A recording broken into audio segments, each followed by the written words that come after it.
அப்படி இல்லை, சொர்க்கத்துல அந்த மாதிரி கிடையாது. எந்த பொருளிலிருந்து அந்த துணி வருதோ அந்த பொருள் துணியாகவே வரும். எந்த டிரெஸ் இவருக்கு வேணுமோ அந்த டிரெஸ்ஸாகவே வரும். ஆண்களுக்குரிய டிரெஸ், பெண்களுக்குரிய டிரெஸ். இது ரெடிமேடு கடையெல்லாம் கிடையாது, ஜவுளி கடையும் கிடையாது. அதனால அந்த மரத்திலிருந்து அந்த துணிகள்லாம் வரும். அப்படி அப்படியே எடுத்து போட்டுக்குவாங்க. நான் நினைப்பேன் எனக்கு ஜுப்பா வேணும் அப்படின்னு சொல்லி நினைச்சா ஜுப்பா வரும், அப்பா வேணும் சொன்னா அப்பா வரும், தொப்பி வேணும்னா தொப்பி வரும், எல்லாம் அங்க வரும். எல்லாம் அதுல இருந்து வரும், அந்த பூவுல இருந்து அந்த முக்குல இருந்து வரும் என்பதாக சொல்லப்பட்டிருக்கிறது. சரி, இப்படி எல்லாம் அந்த இவங்க சலாம் அந்த மலக்குகள் எதை சொல்றேன்னா அந்த மலக்குகள் காணிக்கைகள் கொண்டு வருவார்கள். காணிக்கைகள் கொண்டு வரும்போது அஸ்ஸலாமு அலைக்கும் அஸ்ஸலாமு அலைக்கும் என்று சொல்வார்கள். அதோட இன்னொன்னு சேர்த்து சொல்லுவாங்க, பிமா சபர்த்தும், நீங்கள் உலகத்திலே பொறுமையாக இருந்த காரணத்தினால் உங்களின் மீது அல்லாஹ்வுடைய சாந்தி உண்டாதா சலாம் உண்டாவதா என்று சொல்லுவார்கள் என்றும் அல்லாஹ் தஆலா அந்த ஆயத்திலே சுட்டி காட்டுகின்றார்.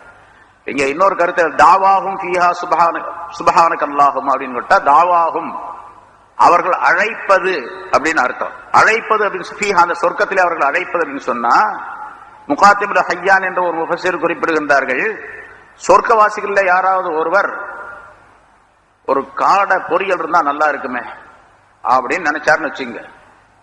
காடை பொரியல் ஒண்ணு வேணும், காடை அங்க உள்ள காடை இங்க உள்ளதல்ல.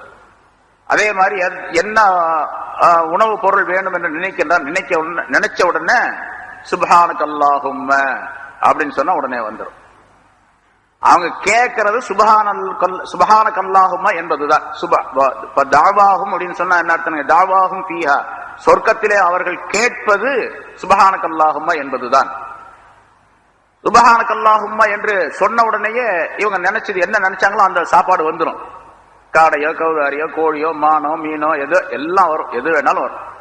ஏன்னா சொர்க்கத்துல ரொம்ப பெரிய மீன் ஒன்று கொடுக்கப்படும். முத சொர்க்கவாசிகள் சாப்பிடக்கூடிய உணவு எது? ஜியாதத்து கபிதில் ஹவுத் என்பதாக வருகின்றது. ஒரு மீனுடைய ஈரலுடைய ஒரு பகுதி அது. ஈரல், ஒரு மீனுடைய ஈரல் சாப்பிடுவாங்க முதல்ல.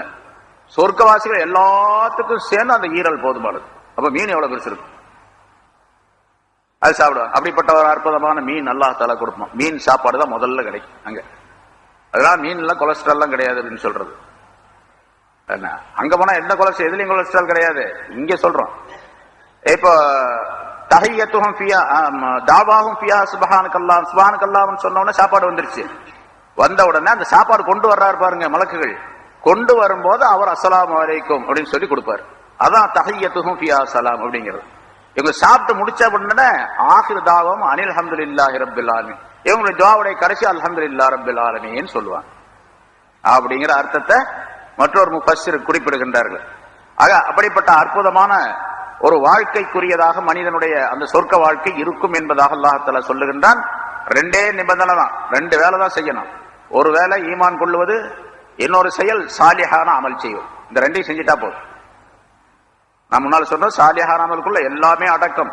ஹலால் ஹராம் ஏவல் விலக்கல் எது எது இருக்குன்னு அது பூரா பல்லாயிரக்கணக்கான செயல்களை விஷயங்களை கொண்டது வா அமிலு சாலிஹாத்தி என்ற அந்த ரெண்டு வார்த்தைகளை கொண்ட ஒரு வாசகம் அது. அடுத்த ஒரு கருத்தை அல்லாஹ் சொல்லுகின்றான், வலவ் யுஅஜ்ஜிலுல்லாஹு, இவ்வளவு அல்லாஹ் தஆலா எதுக்கு இதை சொல்றான்னு கேட்டா மக்காவாசிகள், இந்த இது மக்காவை சேர்ந்த ஆயத் என்பதாக சொன்னோம் இல்லையா, இது அந்த காபிர்கள் ஈமான் கொள்ளாதவர்கள் சிந்தித்து பார்த்து ஈமான் கொள்ள வேண்டும் என்பதற்காக அல்லாஹ் தஆலா சொல்லி காட்டுகின்றான். அப்படி இருந்தும் கூட ஈமான் கொள்ளாதவர்கள் அல்லாஹ் தஆலா ரசூலுல்லாஹி ஸல்லல்லாஹு அலைஹி வஸல்லம் மூலமாக எச்சரிக்கை செய்யறான். நீங்க இப்படி எல்லாம் ஈமான் கொள்ளவில்லை என்றால், மறுத்து கொண்டே இருந்தால் உங்களுக்கு தண்டனை வரும், தண்டனை வரும், இப்படி வந்துடும். முன்னால் உள்ள கௌமுகள்லாம் இப்படி அழிக்கப்பட்டார்கள், அவர்களுக்கு என்னென்ன தண்டனை வந்தது இதெல்லாம் சொல்லிக்கிட்டே இருந்தாங்க. இவங்க எல்லா கௌமுகளும் சொன்ன மாதிரி இவங்களும் சொன்னாங்க, எல்லா சமுதாயத்தின் உம்மத்துகள் சொன்ன மாதிரி இவங்களும் சொன்னாங்க. அப்படி எடுத்தா கொண்டு வாங்கலாம் பார்க்கலாம் அப்படின்னு சொன்னாங்க. தண்டனை வருதுன்னு சொல்றீங்களா, முடிஞ்சா கொண்டு வாங்கலாம் பார்க்கலாம் அப்படின்னு சொன்னாங்க. வலவ் யுஅஜ்ஜிலுல்லாஹு லின்னாஸி ஷர்ர இஸ்திஅஜாலஹும் பில் கைர், அல்லாஹ் தஆலா மனிதர்களுக்கு தீமையை விரைவாக கொண்டு வர வேண்டும் என்று விரும்பினால், நாடினால், அல்லாஹ் தஆலா விரைவாக ஆக்கி வைத்தால், வலவ் யுஅஜ்ஜிலுல்லாஹு லின்னாஸி அஷ்ஷர்ர, மனிதர்களுக்கு தீமையை விரைவாக ஆக்கி வைத்தால், இஸ்திஅஜாலஹும் பில் கைர், நல்லதை அவர்கள் விரைவாக தேடுவதை போல. மனிதர்களுடைய நிலைமை என்னன்னு கேட்டா, நன்மைகளான நல்ல காரியங்கள் சீக்கிரம் கிடைக்கணும்னு நினைக்கிறாங்க, விரும்புறாங்க. இஸ்திஅஜாலஹும் பில் கைர், நன்மையை அந்த மனிதர்கள் சீக்கிரமாக தேடுவதை போல அல்லாஹ்தாலா தீமையை சீக்கிரமாக ஆக்கி வைத்து விட்டால் லகுலிய இலைஹிம் அஜலும், அவருடைய தவணை முடிக்கப்பட்டு விடும். அவர்களுக்கு ஒருத்தர் இருக்க மாட்டா, எல்லாம் அழிக்கப்பட்டு விடுவார்கள் அர்த்தம். மனிதர்கள் நன்மை சீக்கிரமா வரணும். இப்ப மழையே இல்ல, மழை வரணும் துவா கேட்கிறாங்க. துவா கேட்டோம்னா என்ன நினைக்கிறோம் நம்ம? அல்லாஹ்தாலா தீமையை சீக்கிரமாக ஆக்கி வைத்து விட்டால் லகுலிய இலைஹிம் அஜலும், அவருடைய மனிதர்கள் நன்மை சீக்கிரமா வரணும். இப்ப மழையே இல்ல, மழை வரணும் துவா கேட்கிறாங்க. துவா கேட்டோம்னா என்ன நினைக்கிறோம் நம்ம? கேட்ட உடனே வந்துடணும். அதே மாதிரி வியாபாரம் சரியில்லை, நஷ்டமா இருக்குது, லாபம் வரணும்னு கேட்கிறோம். கேட்ட உடனே லாபம் வந்துடணும். வியாபாரம் சரியில்லை, நல்லா நடக்கணும், உடனே நல்லா நடக்கணும். எது இவருக்கு நன்மையான காரியங்கள், நல்ல விஷயங்கள் தேவை என்று நினைக்கிறாது உடனே கிடைக்கணும்னு மனுஷன் நினைக்கிறான் இல்லையா? நம்ம அப்படித்தான் நினைக்கிறோம். எல்லாமே எது எது நல்லது இருக்காது பூரா சீக்கிரம் கிடைக்கணும், சீக்கிரமாகவே வந்துடணும், நாளைக்கே கிடைச்சு போயிடணும் உடனே அப்படின்னு நினைக்கிறா மனிதன். இப்ப மனிதன் இப்படி அவசரப்பட்டு சீக்கிரமாக கிடைக்க வேண்டும் என்று நினைக்காம பாருங்க. அத போல மனிதர்கள் செய்யக்கூடிய தீமைகளின் காரணமாக இவர்களுக்கு தீமைகள் வந்துவிட வேண்டும், அழிவு வந்துவிட வேண்டும் என்று அல்லாஹ்தாலா சீக்கிரமா வரணும்னு நினைச்சான, கொடுக்கணும்னு நினைச்சானா என்னாகும்? லகுலிய இலைஹிம் அஜலும், அவருடைய அஜல் முடிக்கப்பட்டு விடும். தவணை எல்லாம் போயிடும், முடிஞ்சு போயிடும், உடனே ஹலாக். எல்லாம் ஒரு நிமிஷம் கூட இருக்க முடியாது மனிதர்கள் யாருமே உலகத்துல. அப்ப அல்லாஹ்தாலா தவணை ஒரு காலத்தை ஏற்படுத்தி இருக்க, தவணை காலத்தை ஏற்படுத்தி இருக்கின்றான். அவன் மிகப்பெரிய பொறுமையாளன். அவனுடைய பொறுமையின் காரணமாக மனிதர்கள் செய்யக்கூடிய பாவங்களை எல்லாம் பார்த்து கொண்டு பேசாம இருந்துகிட்டே இருக்கிறான் அப்படின்னு அர்த்தம். சரி, இங்க பல கருத்துகள் சொல்லுகின்றார். வலவ் யுஅஜ்ஜிலுல்லாஹு லின்னாஸி ஷர்ரஸ்தஇஜாலஹும், அதாவது மனிதர்களுக்கு அல்லாஹ்தாலா தண்டனையை கொடுக்க நாடினால், இவங்க நன்மையை நாடுவதை போல, நன்மையை சீக்கிரமாக தேடுவதை போல தண்டனை கொடுக்க நாடினா லமாத்து, எல்லோருமே மௌத்தா போயிடுவாங்க, ஹலாக் ஆயிடுவாங்க. அன்னஹும் குலிகு ஃபித் துன்யா லைஃபா, இவர்கள் உலகத்தில் பலவீனமானவர்களாக படைக்கப்பட்டிருக்கின்றார்கள். ஆனா இது கியாமத் நாள் வரைக்கும் ஒரு தவணை அல்லாஹ்தாலா ஏற்படுத்தி, உலகம் அழிவு அப்படின்னு ஒரு நிலையை ஏற்படுத்தி வச்சிருக்கான். அதனால அது வரைக்கும் இவங்க இருப்பாங்க. அல்லாஹ்தாலாவுடைய பொறுமைக்கு சான்றாக இதனை சொல்லி காட்டுகிறான். அல்லாஹ்தாலா எவ்வளவு பெரிய பொறுமையாளனாக இருக்கின்றான், அடியார்களின் மீது எவ்வளவு கிருபை உள்ளவனாக, கருணை உள்ளவனாக இருக்கின்றான் என்பதற்கு இந்த ஆயத்தை அல்லாஹ்தாலா தெரியப்படுத்துகின்றான் என்று கருத்து சொல்லப்பட்டு இருக்கின்றது. அடுத்து இன்னொரு கருத்து, இந்த வலவு யுஅஜ்ஜிலுல்லாஹ் என்று சொன்னால் மனிதர்கள் தங்களுக்கு தீமை வர வேண்டும் என்று சீக்கிரமாக தேடுகின்றார்களே, அதை அல்லாஹ்தாலா நிறைவேற்றி வைத்து விட்டால், ஒரு மனிதன் கஷ்டப்படும் போது, சிரமங்கள் ஏற்படும் பொழுது மனிதன் இப்படி சொல்லுகின்றான், நான் நாசமா போனா நல்லா இருக்குமே, சீக்கிரமா மௌத்தா போனா நல்லா இருக்குமே, அல்லது எனக்கு அழிவு வந்துடக்கூடாதா, நான் அப்படி போயிடக்கூடாதா, இப்படி ஏதாவது சிரமங்கள் வரக்கூடிய நேரத்தில் மனிதன் தன்னையே நொந்து கொள்ளுகின்றான். நொந்து கொண்டு எனக்கு அப்படி வந்தா நல்லா இருக்குமே, இப்படி வந்தா நல்லா இருக்குமே, நான் இன்னைக்கே போயிட்டா நல்லா இருக்குமே, அல்லது எனக்கு ஏதாவது இது ஏற்படக்கூடாது அப்படின்லாம் மனிதன் சொல்லுகின்றான், அவசரப்பட்டு சொல்லிடுறான். இப்படி மனிதன் சொன்னதை அல்லாஹ்தாலா நிறைவேற்றி வைத்து விட்டால், அல்லது ஒரு மனிதன் இன்னொரு மனிதன் தனக்குத்தானே சொல்லிக் கொள்ளுகின்றான், அல்லது ஒரு மனிதன் இன்னொரு மனிதனுக்கு சொல்லுகின்றான். இன்னொரு மனிதனுக்கு சொல்றான், நீ நாசமா போ, நீ அழிஞ்சு போக, நீ நாசமாத்தான் போயிடுவ, நீ அழிஞ்சுதான் போயிடுவ, உனக்கு அப்படித்தான் வரும், உனக்கு இப்படி வரணும் அப்படின்னு மனிதன் இன்னொரு மனிதன் இன்னொரு மனிதனை பார்த்து சொல்லுகின்றான். இதை அல்லாஹ்தாலா நிறைவேற்றி வைத்தால் என்ன ஆகும்? லகுலிய இலைஹிம் அஜலுஹும், எல்லாமே அழிஞ்சிருவாங்க. வாசகத்தை கருத்து எல்லாமே அழிக்கப்பட்டு விடுவார்கள் அப்படிங்கிறது. முஃபஸ்ஸிரீன்கள் குறிப்பு, அல்லாஹ்தாலா தன்னுடைய கருணையின் காரணமாக தாமதப்படுத்தி தவணை கொடுத்துக் கொண்டிருக்கின்றான். இதா துஉ லி அன்ஃபுஸிஹிம் அவ் அம்வாலிஹிம் அவ் அவுலாதிஹிம் பில் கைர் வல் பரக்கத்தி வன் நுமாயி, மனிதர்கள் தங்களுக்கு தாங்களே ஏதாவது நன்மை விளைய வேண்டும் என்று நாடுகின்றார்கள், துஆ கேட்கின்றார்கள். அதே மாதிரி பொருளுடைய பொருளாதாரத்துடைய விஷயத்திலே தங்களுக்கு நன்மைகள் ஏற்பட வேண்டும் என்று கேட்கின்றார்கள், குழந்தைகளுடைய விஷயத்திலே நன்மைகள் ஏற்பட வேண்டும் என்று கேட்கின்றார்கள், பரக்கத்து ஏற்பட வேண்டும், வளர்ச்சி ஏற்பட வேண்டும் என்றெல்லாம் கேட்கிறாங்க. இது மனிதர்கள் நன்மைகளை சீக்கிரமாக தேடுகின்றார்கள், சீக்கிரமாக கிடைக்கணும்னு நினைக்கிறாங்க. தனக்கு, தன்னுடைய குழந்தைகளுக்கு, தன்னுடைய மக்களுக்கு, தன்னுடைய உறவினர்களுக்கு எல்லாத்துக்கும் கிடைக்கணும்னு நாடுறான். இத போல மனிதர்கள் செய்யக்கூடிய தீமைகளின் காரணமாக அவங்களுக்கு அழிவு வந்துவிட வேண்டும் என்று அல்லாஹ்தாலா சீக்கிரமாக நாடினால் எல்லாரும் அழிக்கப்பட்டு விடுவார்கள் என்ற கருத்தும் சொல்லப்பட்டிருக்கின்றது. அதே போல மனிதன் தனக்குத்தானே சில தீய துஆக்களை செய்து கொள்கின்றான். முன்னால் சொன்னது போல நான் நாசமா போக வேண்டுமே, நான் அப்படி போனா நல்லா இருக்குமே, இப்படி போனா நல்லா இருக்குமே, இப்படி இருந்தால் நல்லா என்றெல்லாம் தனக்கு கேடுகள் விளைவிக்கக்கூடிய சில வார்த்தைகளை சொல்லுகின்றான். இந்த வார்த்தைகளை ஏற்றுக்கொண்டு அல்லாஹத்தாலா உடனடியாக அதை நிறைவேற்றி வைத்தால் என்னாகும்? எல்லா மனிதர்களும் அழிக்கப்பட்டு போயிடுவாங்க. ஏன்னா பெரும்பாலான மனிதர்கள் இப்படி சொல்லிக் கொண்டிருக்கின்றார்கள். ஒண்ணு வாயில சொல்றாங்க, அது மனசுல நினைக்கிறாங்க. அதனால மனசுல நினைச்சாலும் சரி அந்த அழிவு அல்லாஹத்தாலா கொடுக்க நாடினால் ஏற்பட்டுவிடும். அதே போல இன்னொரு கருத்து, நீங்க யாரும் ஒரு மனிதர் இன்னொரு மனிதரை பார்த்து, மனிதர் மட்டுமல்ல வேறு எந்த மிருகத்தை பார்த்தும் கூட நீ நாசமா போக, நீ கெட்டு போக, நீ அழிஞ்சு போயிடுவாயாக அப்படின்லாம் சொல்லக்கூடாது என்பதையும் இந்த ஆயத்தின் மூலமாக தெரியப்படுது. ரசூலுல்லாஹி ஸல்லல்லாஹு அலைஹி வஸல்லம் தெளிவாக சொல்லி காட்டுகின்றார்கள். ஒரு மனிதர் ஒரு போரின் போது ஒரு அன்சாரியை சேர்ந்த ஒரு சஹாபி தன்னுடைய ஒட்டகத்தை பிடித்துக் கொண்டு வந்து கீழே படுக்க வச்சார்.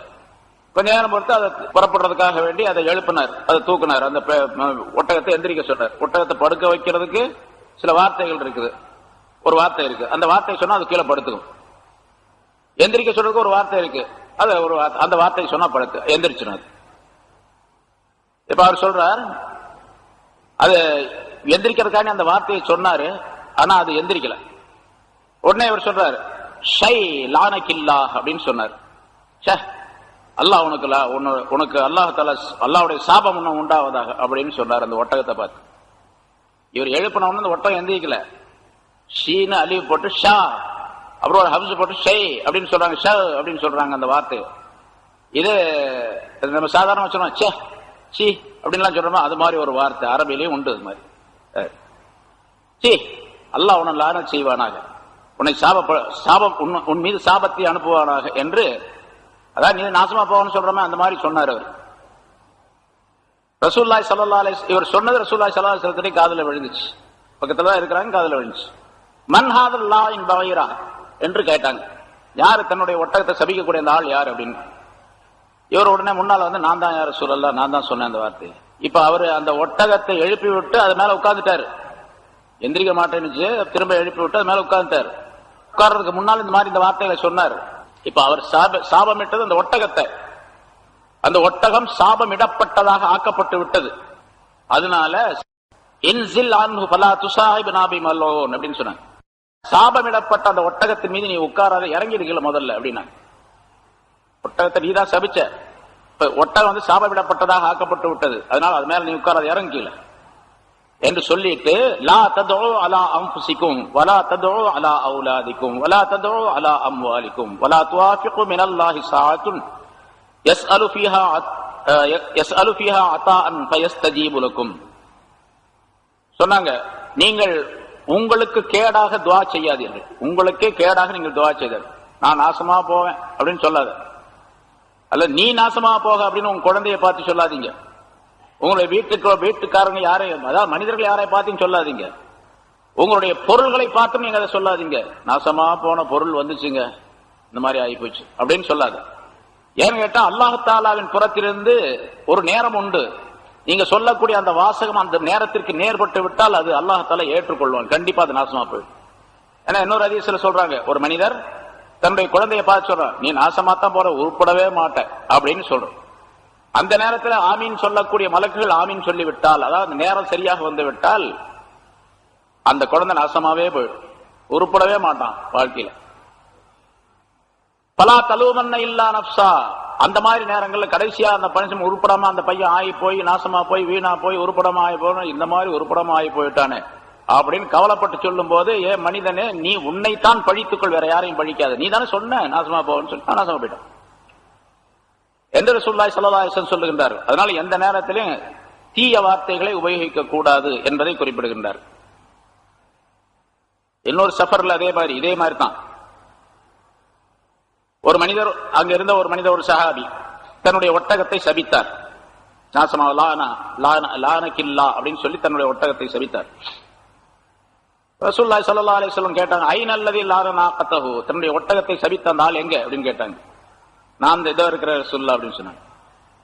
فقال اخرها عنك فقد وجبت فيها, நீ சொன்ன அந்த வாசகம் ஏற்றுக்கொள்ளப்பட்டு விட்டது அல்லாஹ் தஆலாவிடத்துல, அதனால அந்த ஒட்டகத்தை விட்டு நீ தனியா போயிடு அப்படின்ட்டாங்க. சபிக்கப்பட்ட உன்னால் சாபமிடப்பட்ட அந்த ஒட்டகத்தில் ஏறன உனக்கு அந்த சாபம் பற்றி கொள்ளும் அப்படிங்கிறாங்க. அந்த மனிதருக்கு அப்படித்தான் சொன்னாங்க, முதல் உள்ள மனிதருக்கு, அந்த அன்சாரி சஹாபிக்கு. இவருக்கு அப்படித்தான் சொல்றாங்க, அஹ்ரிஹா அன்க, உன்னை விட்டு அந்த ஒட்டகத்தை நீ தனியா ஆக்கிடும். அந்த பக்கம் அனுப்பிடு அப்படின்னு சொன்னாங்க. இந்த வலவு யஜ்ஜிலுல்லாஹு லின்னாஸி ஷர்ர இஸ்திஜாலஹும் பில் கைர், மனிதன் நன்மைகளை எப்படி நன்மைகள் வேண்டும் என்பதற்கு அவசரப்படுகின்றான், அதுபோன்று அல்லாஹ் தஆலா தீமைகளை மனிதர்களுக்கு அவசரப்பட்டு ஏற்படுத்தி விட்டால், இவன் சொல்லக்கூடிய வாசகத்தின் காரணமாக ஏற்படுத்தி விட்டால், முதல்ல சொன்ன கருத்து ஒண்ணு, இப்ப சொல்ற கருத்து ஒண்ணு, ஏற்படுத்தி விட்டால் என்ன ஆகும் கேட்டா லகுலிய இலைஹிம் அஜலு, அவருடைய வாழ்க்கை முடிக்கப்பட்டு வரும், எல்லாம் நாசமாயிடும். அதனாலதான் யாராவது ஒருத்தர் நம்ம திட்டி இருந்தோம், சாபமிட்டு இருந்தோம், மறுபடியும் ஞாபகம் வந்துச்சு, உடனே அதற்கு ஒரு நிவர்த்தி, ஒரு பரிகாரம் ஒண்ணு இருக்கு, அதை தேடிக்கொள்ள வேண்டும்.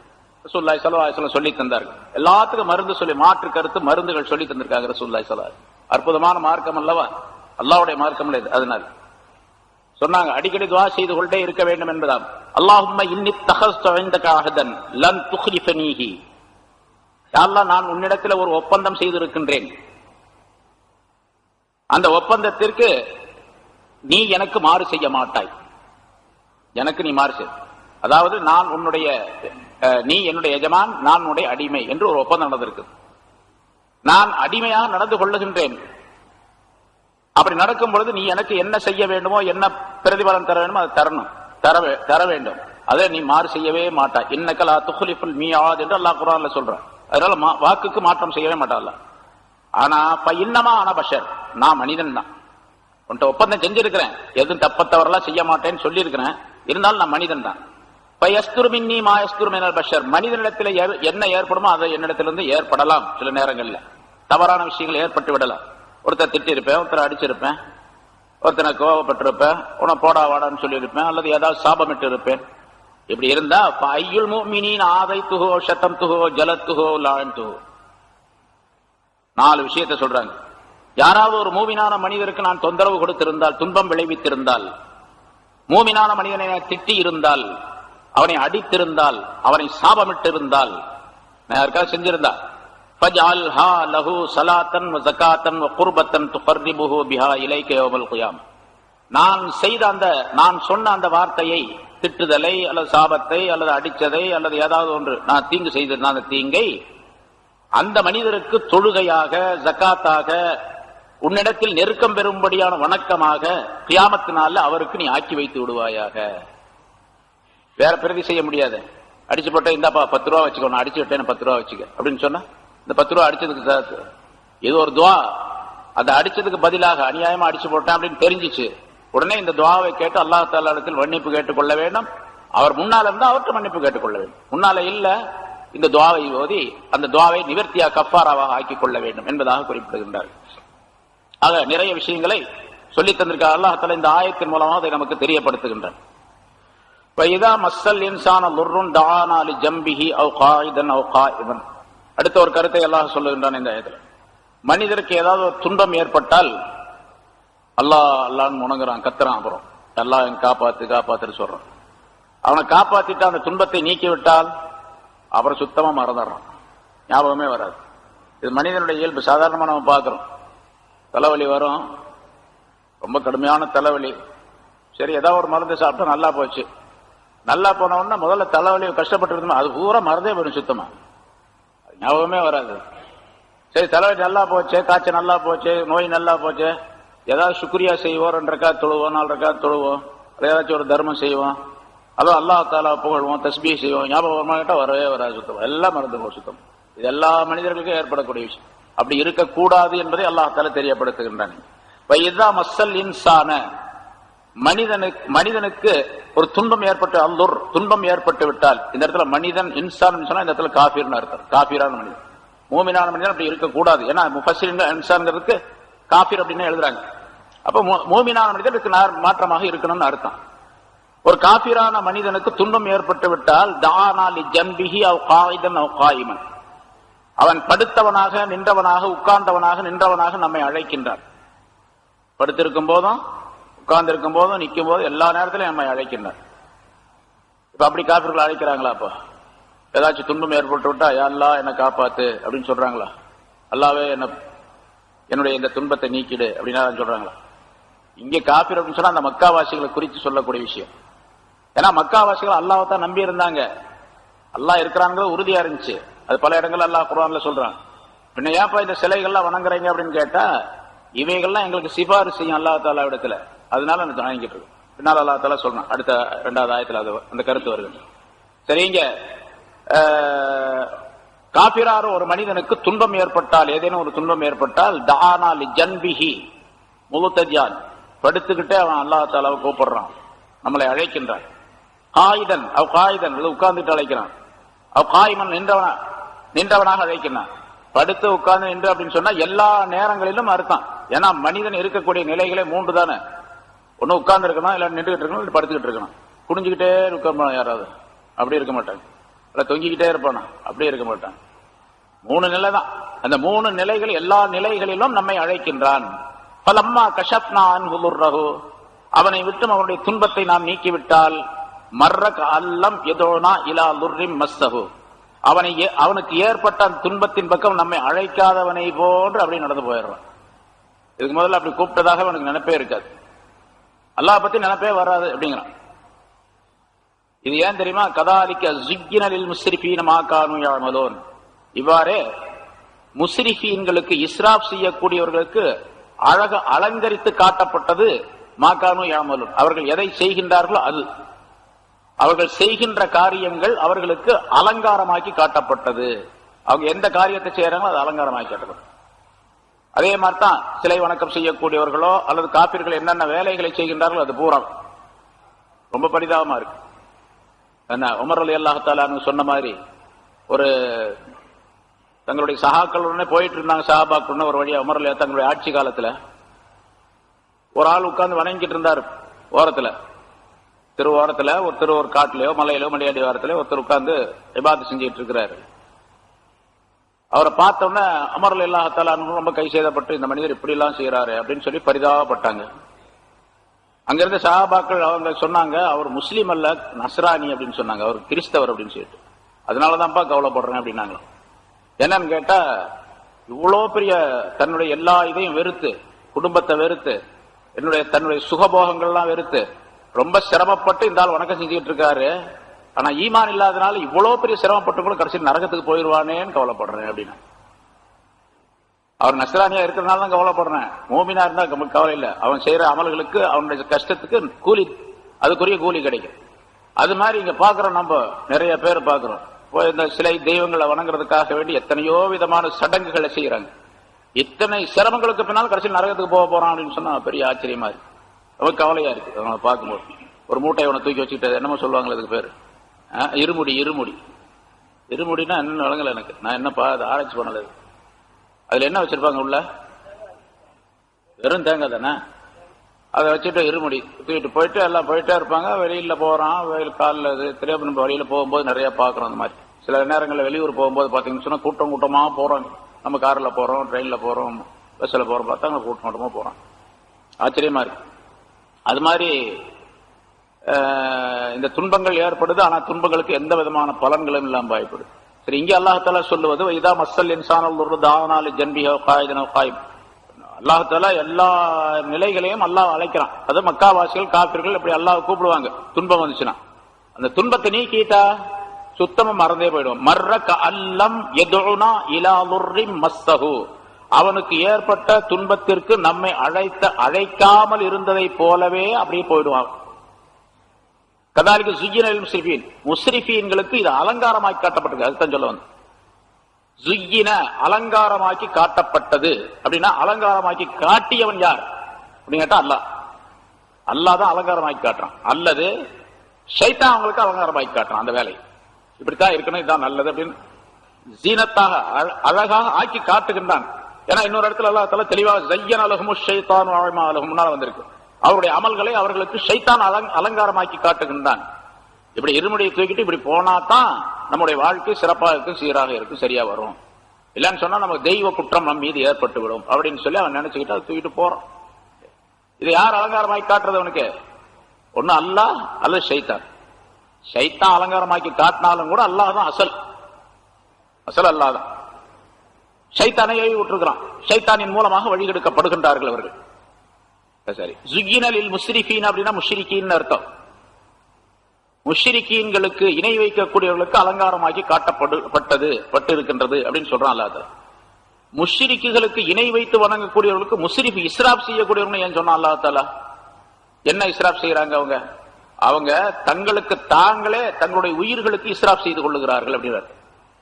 பொருளை இஸ்ராப் செய்யக்கூடிய மனிதன், ஒரு பொருளை இஸ்ராப் செய்யக்கூடிய மனிதன் எப்படி குற்றத்திற்குரியவனாக ஆகின்றானோ, தண்டனைக்குரியவனாக ஆகின்றானோ, அதே போன்று தங்களுடைய உயிரை இஸ்ராப் செய்யறாங்க ஷிர்க் வைப்பதன் மூலமாக. ஆகவே அவர்களும் குற்றத்திற்குரியவர்கள் என்பதை அல்லாஹ் தஆலா தெரியப்படுத்துவதற்காண்டி. ஏன்னா முஷ்ரிக்கீன்கள், காபிர்கள், முஷ்ரிக்குகள், காபிர்கள் அப்படிங்கிறது பல வார்த்தைகள் அல்லாஹ் தஆலா குர்ஆன்ல சொல்றான். சில இடங்கள்ல லாலிமீன் அப்படின்னு அநியாயக்காரர்கள், சில இடங்கள்ல காபிரீன் அப்படின்னு சொல்றான். சில பேர் வரம்பு மீறியவர்கள் அப்படின்னு சொல்லுவாங்க. சில இடங்கள்ல வரம்பு மீறியவர்கள், எந்த வரம்பில் நிற்க வேண்டுமோ அந்த வரம்பை விட்டு மீறி போறாங்க அவங்க. அதனால எங்க முஸ்ரிஃபீன் என்று சொல்றான், காபிர்களுக்கும் முஷ்ரிக்குகளுக்கும் முஸ்ரிஃபீன் என்று சொல்றான். இஸ்ராப் செய்ய வரம்பு மீறி தங்களுடைய உயிரை அழித்துக் கொள்ளக்கூடியவர்கள். மாகானு யாமலூன், அவர்கள் செய்யக்கூடிய அந்த காரியம் அவர்களுக்கு அலங்காரமாக்கி காட்டப்பட்டிருக்கின்றது என்பதாக குறிப்பிடுகிறது. ஆக அல்லாஹ் தஆலாவுடைய சட்டம் மிக புனிதமானது.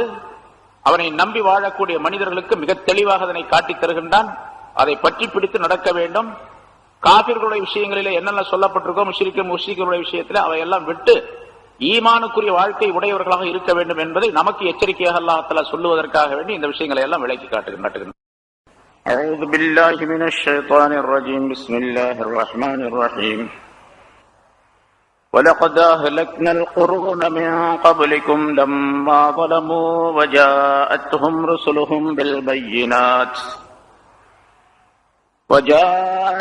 رسلهم بالبينات وما كانوا ليؤمنوا كذلك نجزي القوم المجرمين ثم جعلناكم خلائف في الأرض من بعدهم لننظر كيف تعملون وإذا تتلى عليهم آياتنا بينات قال الذين لا يرجون لقاء نأتي بقرآن غير هذا أو بدله قل ما يكون لي أن أبدله من تلقاء نفسي إن أتبع إلا ما يوحى إلي إني أخاف إن عصيت ربي عذاب يوم عظيم قل لو شاء الله ما تلوته عليكم ولا أدراكم به فقد لبثت فيكم عمرا من قبله أفلا تعقلون صدق الله العظيم.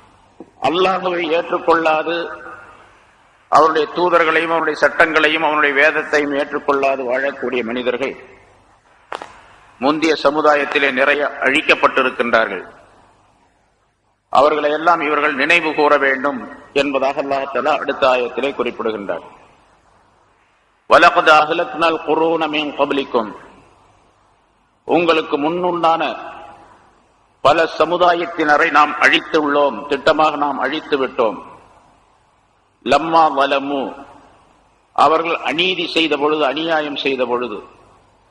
அநியாயம் என்பது ஈமான் கொள்ளாமல் அல்லாஹ்வை மறுப்பது, அவருடைய ரசூல்மார்களை உதாசீனப்படுத்துவது, அலட்சியப்படுத்துவது, அவர்களுக்கு துன்பம் தருவது, இவையெல்லாம் அநியாயத்தை சார்ந்தவை. பொதுவாக அல்லாஹ்வை ஏற்றுக்கொள்ளாத மனிதர்கள் அனைவருமே அநியாயக்காரர்கள். அநியாயம் என்று சொன்னால் தங்களுக்கு தாங்களே அவர்கள் அநியாயம் செய்து கொள்ளுகின்றார்கள் என்பதாக பொருள். அப்படி அவர்கள் அநியாயம் செய்த பொழுது உங்களுக்கு முன்னுண்டான பல சமுதாயத்தினரை நாம் அழித்துள்ளோம்.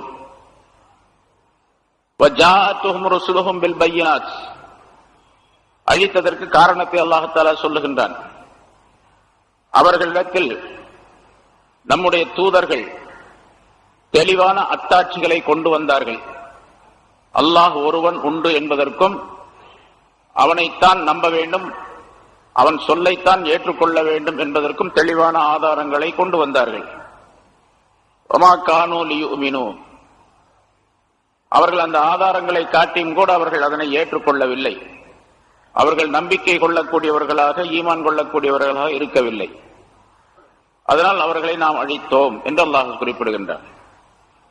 கதாலிக நஜ்ஸில் கௌமல் முஜ்ரிமீன், இப்பொழுது இந்த மக்காவாசிகள் தங்களுக்கு எதுவும் அழிவு வந்துவிடவில்லை, துன்பம் வந்துவிடவில்லை என்பதாக நினைத்துக் கொண்டு இவர்கள் மறுத்துக் கொண்டிருக்கின்றார்கள். இவர்களுக்கும் இதே மாதிரி தண்டனை வருவது என்பது வெகு தூரம் அல்ல. அவர்களும் அதனை சிந்தித்து பார்க்க வேண்டும் என்பதாக குறிப்பிடுகின்றனர். கதாலிக்க, அவ்வாறுதான், இவ்வாறே நஜ்ஸில் கௌமல் முஜ்ரிமீன், குற்றம் புரியக்கூடிய கூட்டத்தினருக்கு நாம் தண்டனை வழங்குவோம் என்று அல்லாஹ் குறிப்பிடுகின்றார். பிறகு அடுத்து வந்த சமுதாயத்தினர், முன்னால் உள்ள அந்த சமுதாயத்தினரை பார்த்து படிப்பினை பெறக்கூடியவர்களாக இருக்க வேண்டும். ஏனென்றால் அவர்களுக்கு பிரதிநிதிகளாகத்தான் அடுத்த ஒரு நூற்றாண்டிலே அடுத்த சமுதாயமாக அடுத்து வரக்கூடியவர்களை அல்லாஹ்தான் நியமனம் செய்திருக்கின்றான் இந்த பூமியிலே. முந்தியவர்களை சிந்தித்து பார்த்து இவர்கள் தங்களுடைய வாழ்க்கையை அமைத்துக் கொள்ள வேண்டும் என்பதை அல்லாஹ் அடுத்து குறிப்பிடுகின்றான். சும்ம ஜஅல்நாக்கும் ஹலாயிஃப, உங்களை இந்த பூமியிலே அவர்களுக்கு பின்னால் அவர்களுடைய பிரதிநிதிகளாக நாம் ஆக்கி வைத்தோம். சும்ம ஜஅல்நாக்கும் ஹலாயிஃப ஃபில் அர்லி மின் பாதிஹிம், அவர்களுக்கு பின்னால் இந்த பூமியிலே பிரதிநிதிகளாக, அவர்களுக்கு பிரதிநிதிகளாக உங்களை நாம் ஆக்கி வைத்தோம். அதாவது ஒரு சமுதாயம் முன்னால் சென்று, அதாவது ரசூலுல்லாஹி ஸல்லல்லாஹு அலைஹி வஸல்லம் காலத்திலே உள்ள அந்த கூட்டத்தினர், அந்த சமுதாயத்தை எடுத்துக்கொண்டால் அதற்கு முன்னால் பல சமுதாயங்கள் வாழ்ந்திருக்கின்றார்கள். அவர்கள் எல்லாம் சொன்னதை கேட்காததன் காரணமாக அழிக்கப்பட்டு விட்டார்கள். இப்பொழுது அவர்களுக்கு பிரதிநிதிகளாக உங்களை இந்த பூமியிலே வைத்திருக்கின்றோம், ஆக்கி இருக்கின்றோம். நீங்க என்ன செய்யணும் கேட்டா, அவர்களை பார்த்து படிப்பினை பெற்று உங்களை நீங்கள் திருத்திக் கொள்ள வேண்டும், சரியாக ஆக்கிக் கொள்ள வேண்டும். நீங்கள் எப்படி அமல் செய்கின்றீர்கள் என்பதை நாம் பார்ப்பதற்காக வேண்டி உங்களை ஹலீஃபாக்களாக, பிரதிநிதிகளாக ஆக்கி இருக்கின்றோம் என்று அல்லாஹ் தஆலா குறிப்பிடுகின்றார். பொதுவாகவே மனிதர்கள் அனைவரையுமே அல்லாஹ் தஆலா தன்னுடைய ஹலீஃபாக்களாக படைத்திருக்கின்றார். ஆதம் அலைஹிஸ்ஸலாம் அவர்களை பற்றி ஆரம்பத்திலே சூரத்துல் பக்ரால ஆரம்பத்திலே சொல்லப்பட்டது, இன்னா ஜஅல்நாக்கும் ஃபில் அர்தி ஹலீஃபா, அதாவது நான் இந்த பூமியிலே ஒரு பிரதிநிதியை படைக்க போகின்றேன் என்று அல்லாஹ் தஆலா சொன்னான். ஒரு ஹலீஃபாவை உண்டாக்க போகின்றேன் என்பதாக சொன்னான். ஆதம் அலைஹிஸ்ஸலாம் அவர்களை குறித்து ஹலீஃபா, தன்னுடைய பிரதிநிதி என்று அல்லாஹ் குறிப்பிடுகின்றான். ஆதம் அலைஹிஸ்ஸலாம் மட்டுமல்ல, எல்லா மனிதர்களுமே அல்லாஹ் தஆலாவுடைய ஹலீஃபாக்கள் தான். நாம் எல்லாம் அல்லாஹ்வுடைய ஹலீஃபாக்கள் தான். மனிதன் என்பவன் அல்லாஹ்வுடைய ஹலீஃபா. அல்லாஹ் தன்னுடைய பிரதிநிதியாக ஏன் இந்த மனிதனை ஆக்கி இருக்கின்றான் என்பதற்கு காரணம் சொல்லுகின்றான். நன்புற கைஃப தஅமலூன், நீங்கள் எப்படி அமல் செய்கின்றீர்கள் என்று நாம் பார்ப்பதற்காக வேண்டி என்று அல்லாஹ் குறிப்பிடுகின்றார். பொதுவாகவே மனிதன் படைக்கப்பட்டது சோதிக்கப்படுவதற்காக வேண்டி. சூரத்துல் முல்க் என்ற அத்தியாயத்தில் அல்லாஹ் தஆலா குறிப்பிடுகின்றான், லிநபுலுவக்கும் அய்யுக்கும் அஹ்ஸனு அமலா ஹலகல் மௌத்த வல் ஹயாத்த, மௌத்தையும் ஹயாத்தையும், மரணத்தையும் ஜீவியத்தையும் நாம் படைத்துள்ளோம். லிநபுலுவக்கும், உங்களை சோதிப்பதற்காக வேண்டி. ஐயுக்கும் அஹ்ஸனு அமலா, நல்ல அமல் செய்யக்கூடியவர்கள் உங்களிலே யார் என்று சோதிப்பதற்காக வேண்டி மௌத்தையும் ஹயாத்தையும் படைத்திருக்கின்றோம் என்று அல்லாஹ் தஆலா குறிப்பிடுகின்றார். அதுபோன்று மனிதன் படைக்கப்பட்டதை சோதிப்பது, அல்லாஹ்வுடைய சோதனையை ஏற்றுக்கொள்வதற்காக வேண்டித்தான். அந்த சோதனையிலே யார் வெற்றி பெறுகின்றார்களோ அவர்கள் நீடூழி காலம் நிரந்தரமாக சுக வாழ்விலே இருப்பார்கள். தோல்வியுற்றவர்கள் அவர்கள் மிக பயங்கரமான தண்டனைக்குள்ளானவர்களாக ஆகிவிடுவார்கள் என்பதை பல இடங்களிலே அல்லாஹ் தஆலா குர்ஆனிலே சொல்லுகின்றான். இந்த இடத்துல ஹலீஃபா, ஹலாயிஃப, உங்களை நாம் பிரதிநிதிகளாக ஆக்கி இருக்கின்றோம் என்று சொன்னால், பிரதிநிதி என்று சொன்னால் என்ன? அல்லாஹ் தஆலா எந்த கட்டளையை சொல்லி இருக்கின்றானோ தன்னுடைய ரசூல்மார்களின் மூலமாக, வேதங்களின் மூலமாக, அந்த கட்டளையை ஏற்று செயல்படுவதுதான் ஹலீஃபா என்பதற்குரிய பொருள். அல்லாஹ் தஆலாவுக்கு ஹலீஃபாக, அல்லாஹ்வுடைய ஹலீஃபாவாக ஒரு மனிதன் இருப்பது என்பது இரண்டு வகையான நிலைகளிலே அந்த மனிதன் செயல்பட வேண்டும் என்பதாக ஞானவான்கள், முஃபஸ்ஸிரீன்கள் குறிப்பிடுகின்றார்கள்.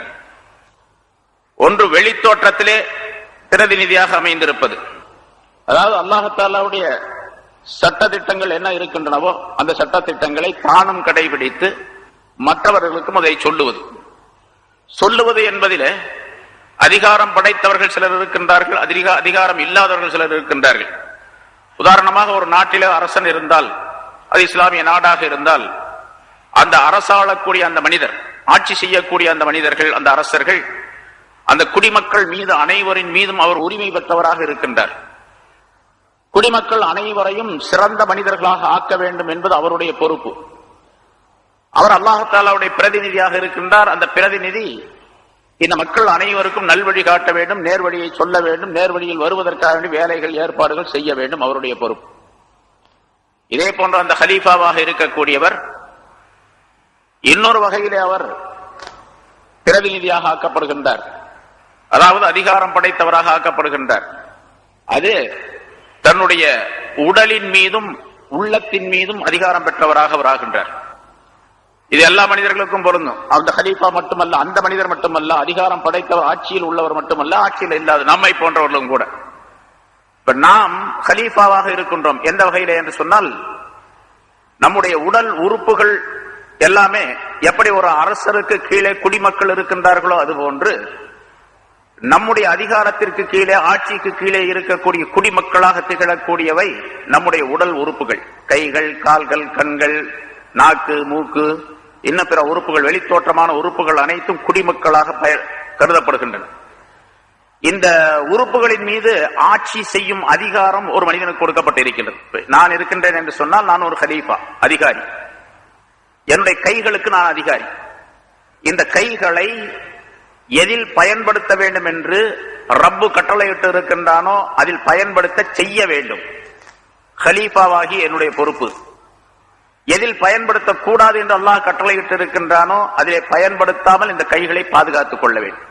குடிமக்களை எப்படி அரசு பாதுகாக்கின்றதோ, அரசன் பாதுகாக்கின்றானோ அதுபோன்று ஒவ்வொரு மனிதனும் தன்னுடைய உறுப்புகளின் மீது ஆட்சி பெற்றவனாக, அதிகாரம் பெற்றவனாக இருக்கின்றான். ஆகவே அந்தந்த உறுப்புகளை சரியாக பாதுகாத்துக் கொள்ள வேண்டும். கண்கள் இருக்கின்றன, கண்களுக்கு நான் அதிகாரி, கண்களை பாதுகாக்கக்கூடியவன். பாதுகாக்கின்ற பொறுப்பை அல்லாஹ் என்னிடத்தில் கொடுத்திருக்கின்றான். கண்கள் சரியான வழியில் பயன்படுத்தப்பட வேண்டும்.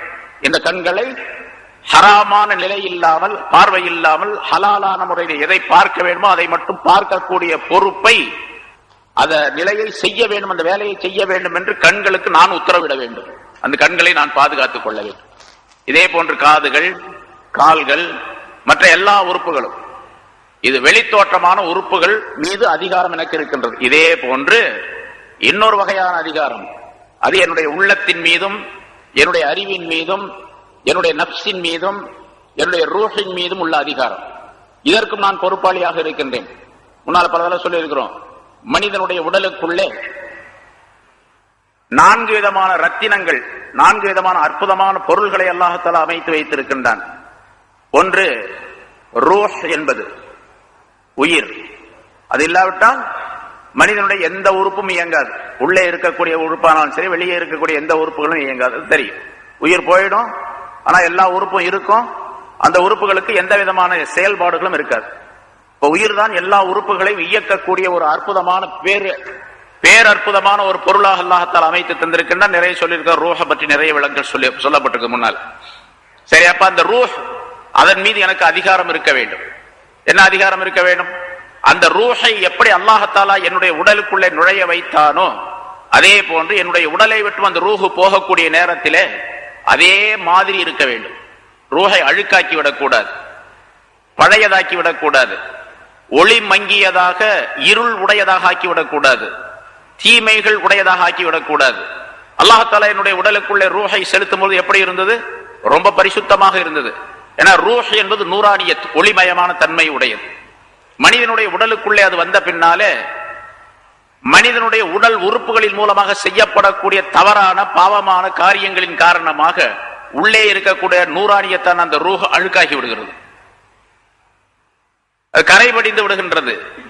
அப்படி கரைபடிந்து விட்டால் இந்த மனிதன் மிகப்பெரிய குற்றவாளியாக கருதப்படுவான். ஏன்னா ரூஹ் என்பது அல்லாஹ் தஆலாவின் புறத்திலிருந்து கொடுக்கப்பட்டது. உடலுடைய எல்லா உறுப்புகளும் மண்ணினால் படைக்கப்பட்டவை. மண், தண்ணீர், காற்று, நெருப்பு என்ற பஞ்சபூதங்களால் படைக்கப்பட்டவை இந்த உறுப்புகள் எல்லாம். இந்த பஞ்சபூதங்களை இயக்குவதற்காக வேண்டி உள்ள ரூஹ் என்பது இருக்கின்றதே, அது தனிப்பெரும் சக்தி வாய்ந்த அல்லாஹ் தஆலாவுடைய புறத்திலிருந்து கொடுக்கப்பட்டது.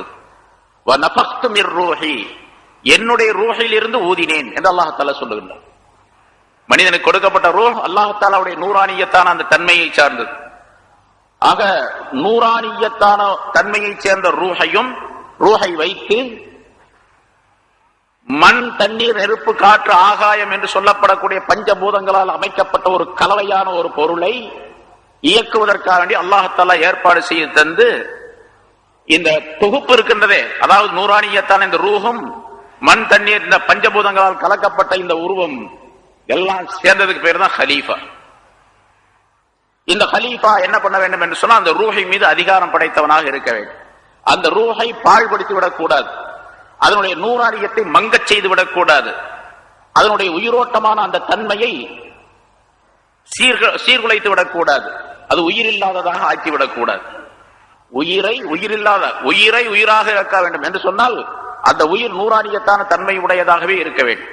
என்ன செய்யணும் அப்படின்னு கேட்டா, எப்படி செய்ய வேண்டும், எதை செய்ய வேண்டும், எதை செய்யக்கூடாது என்று அல்லாஹ் கட்டளையிட்டு இருக்கின்றானோ நபி அவர்களின் மூலமாக, அந்த கட்டளைகளை பரிபூர்ணமாக நிறைவேற்றினால் அந்த ரூஹ் அப்படியே இருக்கும்.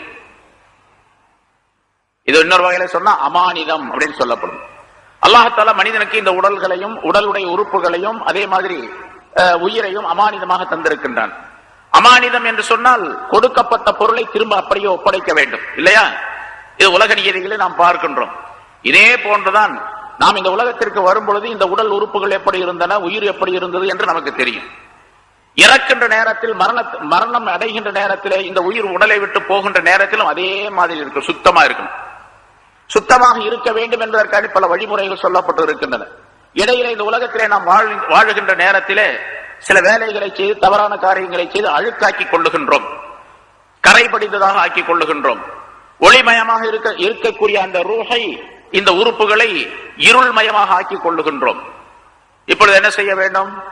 மரணம் வருகின்றது, மௌத்து வருகின்றது, இறக்கின்றோம். அந்த நேரத்தில் இப்படி இருளாக இருந்தால், அழுக்காக இருக்கக்கூடாது என்பதற்காக பல வழிகளை அல்லாஹ் தஆலா ரசூல் நமக்கு சொல்லி தந்திருக்கின்றார்கள். அதுதான் பாவங்கள் செய்துவிட்டால் உடனடியாக தௌபா செய்வது, இஸ்திக்ஃபார் செய்வது, பாவ மன்னிப்பு தேடுவது. இவற்றின் மூலமாக அந்த பாவங்கள் எல்லாம் கழுவப்பட்டு மனிதனுடைய உள்ளமும் மனிதனுடைய உயிரும் மனிதனுடைய உடலும் சுத்தமாக ஆக்கப்பட்டு விடுகின்றோம், தெளிவானதாக ஒளிமயமானதாக ஆக்கப்பட்டு விடுகிறது.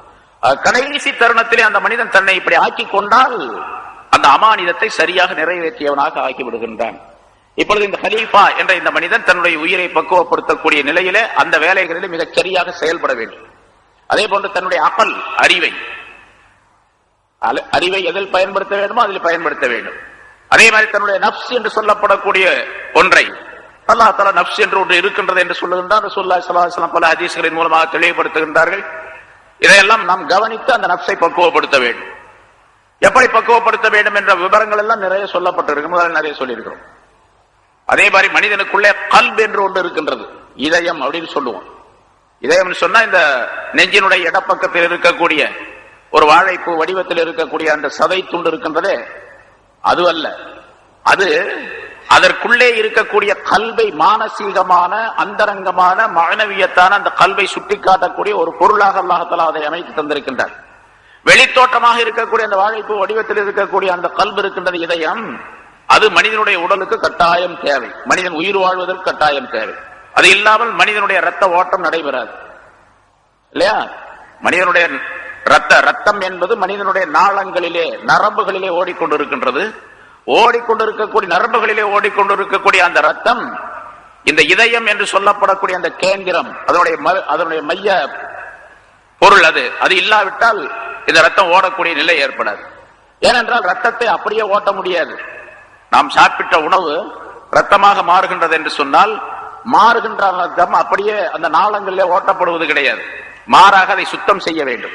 சுத்தம் செய்துதான் அந்த நாளங்களிலே, நரம்புகளிலே அது ஓட்டப்பட வேண்டும். எப்படி சுத்தம் செய்வது? சுத்தம் செய்வதற்குரிய கருவியை அல்லாஹ் தஆலா உள்ளே அமைத்து வைத்து, அதுதான் அந்த இதயம் என்பது. அதுல நமக்கு படிச்சவங்களுக்கு எல்லாத்துக்கும் தெரியும், ஒரு நிமிஷத்திற்கு 6 லிட்டர் ரத்தத்தை சுத்தம் செய்து வெளியே அனுப்பக்கூடிய ஒரு அற்புதமான சக்தி அந்த இதயத்திற்கு அல்லாஹ் தஆலா தந்திருக்கிறார். இது வெளித்தோற்றமான இதயம். ஆனால் இந்த இதயத்திற்குள்ளே மானசீகமான ஒரு தன்மை நிறைந்த, சக்தி நிறைந்த ஒரு பொருள் இருக்கின்றது. அது மனிதனுடைய கண்களால் கண்டுகொள்ள முடியாது. அதுக்கு பேர் தான் கல்ப் என்று சொல்லுவது. பல இடங்களில் கல்புனா பொதுவாக இதயம்னு அர்த்தம் சொல்லுவோம். ஆனா இந்த இதயம் அல்ல, இந்த இதயத்திற்குள்ளே இருக்கக்கூடிய, அமைந்திருக்கக்கூடிய ஒரு அற்புதமான சக்தி அது. அந்த சக்தியை சரியாக பாதுகாத்துக் கொள்ள வேண்டும். அதான் கல்பை பாதுகாத்துக் கொள்வது, கல்பை பராமரிப்பது, கல்பை ஒளிமயமா ஆக்குவது. கல்புக்கு எல்லாம் எப்படி உடலுக்கு என்னென்ன விஷயங்கள் இருக்கணும் அதுவே கல்புக்கும் வரும். உடலுக்கு நோய் வரும், அதே போன்று கல்புக்கும் நோய் வரும். கல்புக்கு நோய் ஏற்படக்கூடிய நேரத்தில் அதை ஷிஃபாவாக்கக்கூடிய, சுத்தம் செய்யக்கூடிய, அதை பராமரிக்கக்கூடிய, அதற்கு நோய் நிவாரணியாக ஆக்கக்கூடிய பல மருந்துகளையும் அல்லாஹ் தஆலா ரசூலும் சொல்லி தந்திருக்கிறார். அதை செய்ய வேண்டும். அதே மாதிரி எப்படி உடலுக்கு பலவீனம் ஏற்படுகின்றதோ அதே போன்று கல்புக்கு பலவீனம் ஏற்படும். பலவீனம் ஏற்பட்டால் எப்படி அதை பலம் உள்ளதாக ஆக்குவது என்பதற்கு சில பொருள்கள் இருக்கின்றனோ, சில உபாயங்கள் இருக்கின்றனோ, அதே போன்று இதயத்தை பலமுள்ளாக ஆக்குவதற்கும் சில உபாயங்கள், சில பொருள்கள் இருக்கின்றன. அதை வைத்து அதை சரி செய்து கொள்ள வேண்டும். இப்படியெல்லாம் தன்னுடைய கல்வின் மீது ஆதிக்கம் பெற்ற மனிதன் ஹலீஃபா என்பதாக சொல்லப்படும். அப்ப ஹலீஃபா என்பதற்கு இந்த இரண்டு விதமான பொருள்கள் கொடுக்கப்படுகின்றன. ஒன்று, உலக ஆட்சியின் மூலமாக தன்னுடைய ஹிலாபத்தை நிலைநிறுத்தி குடிமக்களை எல்லாம் சரியான வழிக்கு கொண்டு வந்து ஆட்சி செய்யக்கூடிய மனிதனுக்கு பெயர் ஹலீஃபா என்பதாக சொல்லப்படும். எப்படி ரசூலுல்லாஹி ஸல்லல்லாஹு அலைஹி வஸல்லம் ஆட்சி செய்து கொண்டதாக அதுக்கு பின்னாங்க அவங்களுக்கு ஹலீஃபாவாக ஹஜ்ரத் அபூ பக்கர், உமர், உஸ்மான், அலி ரலியல்லாஹு தஆலா எல்லாம் இருந்தாங்க. ஹலீஃபா என்று சொன்னப்பட்டாலே என்ன அர்த்தம்னு கேட்டா நீதி நெறியோடு ஆட்சி செய்யக்கூடியவர் அப்படிங்கிறது தான் கருத்து. அதுக்கு பின்னால வந்தவங்களுக்கு எல்லாம் ஹலீஃபான் பேர் கிடையாது. ஹலீஃபான் சொல்லுவாங்க, ஆனா ஷரியத்தின்படி அவர் ஹலீஃபாக்கள் அல்ல. ஏன்னா ரசூலுல்லாஹி ஸல்லல்லாஹு அலைஹி வஸல்லம் அவர்கள் சொன்னார்கள், எனக்கு பின்னாலே ஹிலாஃபத் என்பது 30 ஆண்டுகள் மட்டுமே அப்படின்னு சொன்னாங்க. 30 ஆண்டுகள் ஹஜ்ரத் அலி ரலியல்லாஹு தஆலாவுடைய ஹிலாஃபத் அந்த ஆட்சியோடு முடிந்து விட்டது. ஹஜ்ரத் அபூபக்கர் சித்திக் ரலியல்லாஹு தஆலா 2 வருஷம், ஹஜ்ரத் உமர் ரலியல்லாஹு தஆலா 10 வருஷம், ஹஜ்ரத் உஸ்மான் ரலியல்லாஹு தஆலா 12 ஆண்டுகள், ஹஜ்ரத் அலி ரலியல்லாஹு தஆலா 6 வருஷம். எல்லாம் கொஞ்சம் கொஞ்சம் சொச்ச வித்தியாசங்கள் இருக்கு. எல்லாம் சேர்த்தா 30 வருஷம் முடிஞ்சு போச்சு. இதற்கு பின்னாலே ஸல்லல்லாஹு அலைஹி வஸல்லம் அதையும் சொன்னாங்க, எனக்கு பின்னால ஹிலாஃபத் என்பது 30 ஆண்டுகள், அதற்கு பின்னால் ஆட்சிதான் என்பதா முல்க் என்பதாக சொன்னார்கள். அதிகாரத்தை செலுத்தி குடிமக்களை பயன்படுத்தி தன்னுடைய அதிகாரத்தை பயன்படுத்தி குடிமக்களை வழிநடத்தக்கூடியவர்களாக இருப்பார்கள். மக்களோடு ஒருவராக இருக்க மாட்டார். ஹலீஃபா என்பவர் எப்படி இருக்க வேண்டும் அப்படிங்கிற இப்ப சொன்ன உதாரணத்தின் மூலம் புரிந்து கொள்ளலாம். நான் என்னுடைய உறுப்புகளுக்கு ஹலீஃபா, என்னுடைய உள்ளத்திற்கு ஹலீஃபா, என்னுடைய அறிவுக்கு, என்னுடைய ரூஹுக்கு ஹலீஃபா பிரதிநிதி என்று சொன்னால், என்னுடைய உடல் உறுப்புகளை, என்னுடைய உள்ளத்தை, என்னுடைய ரூஹை, என்னுடைய அறிவை நான் எப்படி வைத்துக் கொள்ள வேண்டும் என்று விரும்புகின்றேனோ, இதே போன்று ஆட்சியிலே ஹலீஃபாவாக இருக்கக்கூடியவர் குடிமக்களை வைத்திருக்க வேண்டும். என்னுடைய உறுப்புகளின் மீது எவ்வளவு அன்பும் பாசமும் எனக்கு இருக்கின்றதோ அதே போன்று குடிமக்களின் மீது அந்த ஹலீஃபாவுக்கு பாசம் இருக்க வேண்டும். அப்படி இருந்தது 4 ஹலீஃபாக்களுடைய ஆட்சியில. அதற்கு பின்னால் அந்த ஹிலாபத்து கிடையாது என்று ஆசனர். இனிமேல் கியாமத் நாள் வரைக்கும் அந்த ஹிலாபத்து வரவும் முடியாது. சரி, ஹலீஃபா என்பதற்கு அல்லாஹ் தஆலா இங்கே சொல்லக்கூடிய இந்த வாசகத்தின் மூலமாக முன்னாலே சென்றவர்கள் உள்ள சமுதாயத்தினர் அழிக்கப்பட்டார்கள். அவர்கள் ஈமான் கொள்ளாததின் காரணமாக, அல்லாஹ் ரசூலை சொல்ல ஏற்றுக்கொள்ளாததின் காரணமாக. அதற்கு பின்னால் நீங்கள் வந்திருக்கின்றீர்கள், உங்களை நாம் பிரதிநிதிகளாக ஆக்கி இருக்கின்றோம், நீங்கள் எப்படி அமல் செய்கின்றீர்கள் என்று பார்ப்பதற்காக வேண்டி என்று சொன்னால், இதனுடைய விளக்கத்தை இப்பொழுது சொன்ன இந்த கருத்தை வைத்து நாம் புரிந்து கொள்ள வேண்டும். நாம் எப்படி நடந்து கொள்ள வேண்டும் என்ற விஷயத்தை அல்லாஹ் தஆலா மிக அழகாக இங்கே சொல்லி காட்டுகிறார். சும்ம ஜஅல்நாக்கும் ஹலாயிஃப ஃபில் அர்த் மின் பஅதிஹிம், அவர்களுக்கு பின்னால் இந்த பூமியிலே உங்களை நாம் ஹலீஃபாக்களாக பிரதிநிதிகளாக ஆக்கி வைத்தோம். லினம்துர கைஃப தஅமலூன், நீங்கள் எப்படி அமல் செய்கின்றீர்கள் என்று பார்ப்பதற்காக வேண்டி என்று அல்லாஹ் தஆலா குறிப்பிடுகின்றார். அடுத்தும் அல்லாஹ் தஆலா இந்த நம்பிக்கை இல்லாதவர்கள், ஆகிரத்தை பற்றி, அதை பற்றி நம்பிக்கை இல்லாதவர்கள் எப்படி நடந்து கொள்ளுகின்றார்கள் என்பதையும் அல்லாஹ் தஆலா குறிப்பிடுகின்றான். வைதா துத்லா அலைஹிம் ஆயாத்துனா, அவர்களுக்கு நம்முடைய ஆயத்துகள் ஓதி காட்டப்பட்டால், நம்முடைய திருவசனங்கள் அவர்களிடத்தில் ஓதி காட்டப்பட்டால், ஆலல்லதீன லா யர்ஜூன லிகாஅனா, நம்மை சந்திப்பதை நம்பிக்கை கொள்ளாதவர்கள் சொல்லுகிறார்கள். நம்முடைய சந்திப்பை நம்பிக்கை கொள்ளாதவர்கள் அப்படின்னு சொன்னா ஆகிரத்தை பற்றி நம்பிக்கை கொள்ளாதவர்கள், மௌத்துக்கு பின்னால் அப்படின்னா ஒரு வாழ்க்கையே கிடையாது என்று சொல்லக்கூடியவர்கள். அப்படித்தான் நிறைய பேர் இருக்கிறாங்க. இப்போ உலக மக்கள்ல முஸ்லிம்கள் இப்படி நம்பிக்கை கொள்ளுகின்றார்கள். ஆனா பெரும்பாலும் நம்பிக்கை கொள்ளாதவர்கள் இருந்து, அதே மாதிரி மக்காவாசிகள் இருந்தார்கள். அதெல்லாம் மௌத்தா போனா அதோட சரியா போச்சு.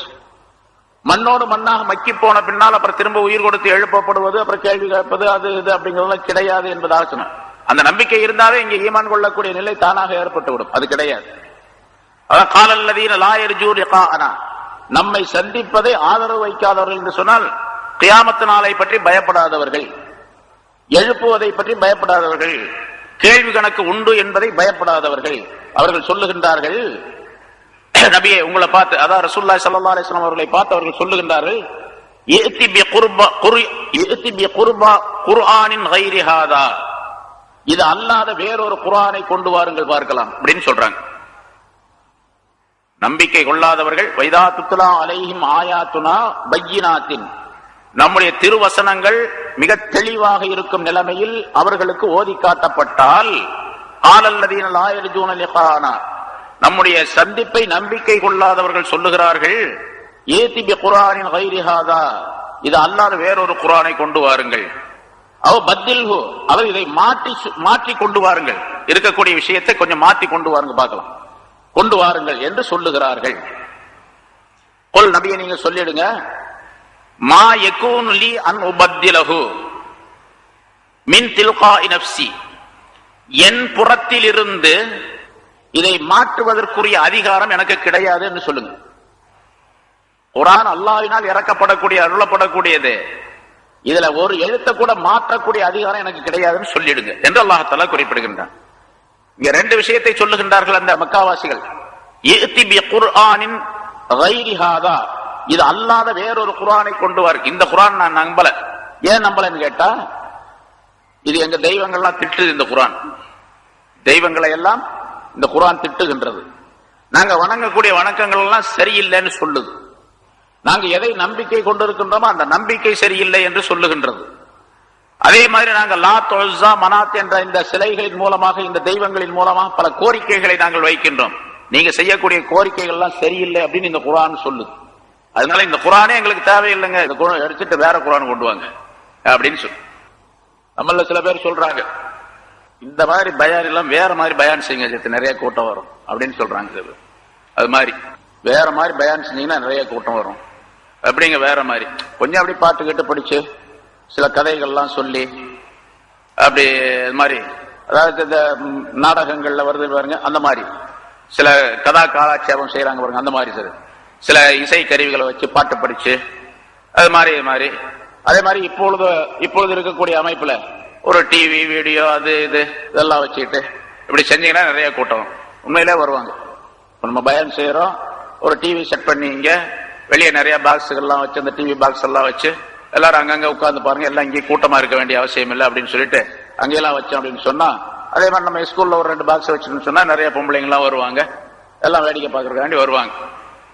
இது மாதிரி அவங்க என்ன பண்ணாங்க, இந்த குர்ஆன் வேண்டாம் வேற ஒரு குர்ஆனை கொண்டு வாங்க பார்க்கலாம், நாங்க எந்த நோக்கம் உடையவர்களாக இருக்கின்றோமோ எதை செய்கின்றோமோ அதெல்லாம் சரியில்லைன்னு இந்த குர்ஆன் சொல்லுது, அதை நாங்க ஒத்துக்க முடியாது, அதனால வேற ஒரு குர்ஆனை கொண்டு வாருங்க, கைரி ஹாதா, இது அல்லாத. அல்லது அது முடியல அப்படின்னு சொன்னா அவ் பத்தில்ஹு, இதை மாற்றுங்கள் அப்படின்னு சொன்னா, ஒரு ஆயத்து, அந்த ஆயத்துல எங்களை பத்தி தவறா சொல்லி இருக்கிறான் அல்லாஹ், அதனால அந்த ஆயத்தை எடுத்துட்டு வேற ஒரு ஆயத்தை போடுங்க, அந்த இடத்துல எங்களுக்கு எப்படி விருப்பமோ அதே மாதிரி ஒரு ஆயத்தை போடுங்க. அதே மாதிரி இந்த ஆயத்துல பாருங்க, ஒரு குற்றம் செய்தால் இன்னும் குற்றம் செய்தால் என்ன தண்டனை என்று இருக்கின்றது, அதையும் எடுத்துருங்க. எடுத்துட்டு அந்த தண்டனை எல்லாம் கொஞ்சம் வஜா பண்ணி ஏதாச்சும் ஒரு வேற மாதிரி ஏதாச்சும் ஒண்ணு போடுங்க. அதே மாதிரி நாங்கள் இறந்து விட்டால் எங்களுக்கு இந்த மாதிரி தண்டனை உண்டு, அப்படி இப்படின்னு கபருடைய வாழ்க்கை உண்டு, கேள்வி கணக்கு உண்டு அப்படின்னு சொன்னேன், அந்த ஆயத்தெல்லாம் எடுத்துருங்க. எடுத்துட்டு நாங்க எப்படி விரும்புகின்றோமோ அந்த மாதிரி ஒரு ஆயத்து, ஒரு வசனத்தை அங்கே ஏற்படுத்துங்கள். இப்படி செஞ்சீங்கன்னு சொன்னா, அதாவது எதை நாங்கள் விரும்புகின்றோமோ அது மாதிரி அந்த ஆயத்துகள் வசனங்கள் இருக்கணும். அப்படி இருந்துச்சுன்னு சொன்னா நாங்க இதை ஏற்றுக்கொள்ளுகின்றோம், நாங்கள் ஈமான் கொள்ளுகிறோம் அப்படின்னு சொல்றாங்க அவங்க. இதா துத்லா அலைஹிம் ஆயாத்துனா பையினாத்தின் கால அல்லதீன லா யர்ஜூன லிகானா யஅதி பி குர்ஆனின் கைரி ஹாதா வபத்தில்ஹு. ரெண்டு விஷயம், இந்த குர்ஆனை பூராத்தையும் மாத்திடுங்க, அல்லது அந்தந்த ஆயத்துகள் எந்த ஆயத்துகள் எங்களுக்கு மாற்றமா இருக்கு அதை எடுத்துட்டு வேற ஆயத்தை போடுங்க எப்படின்னு சொல்றாங்க.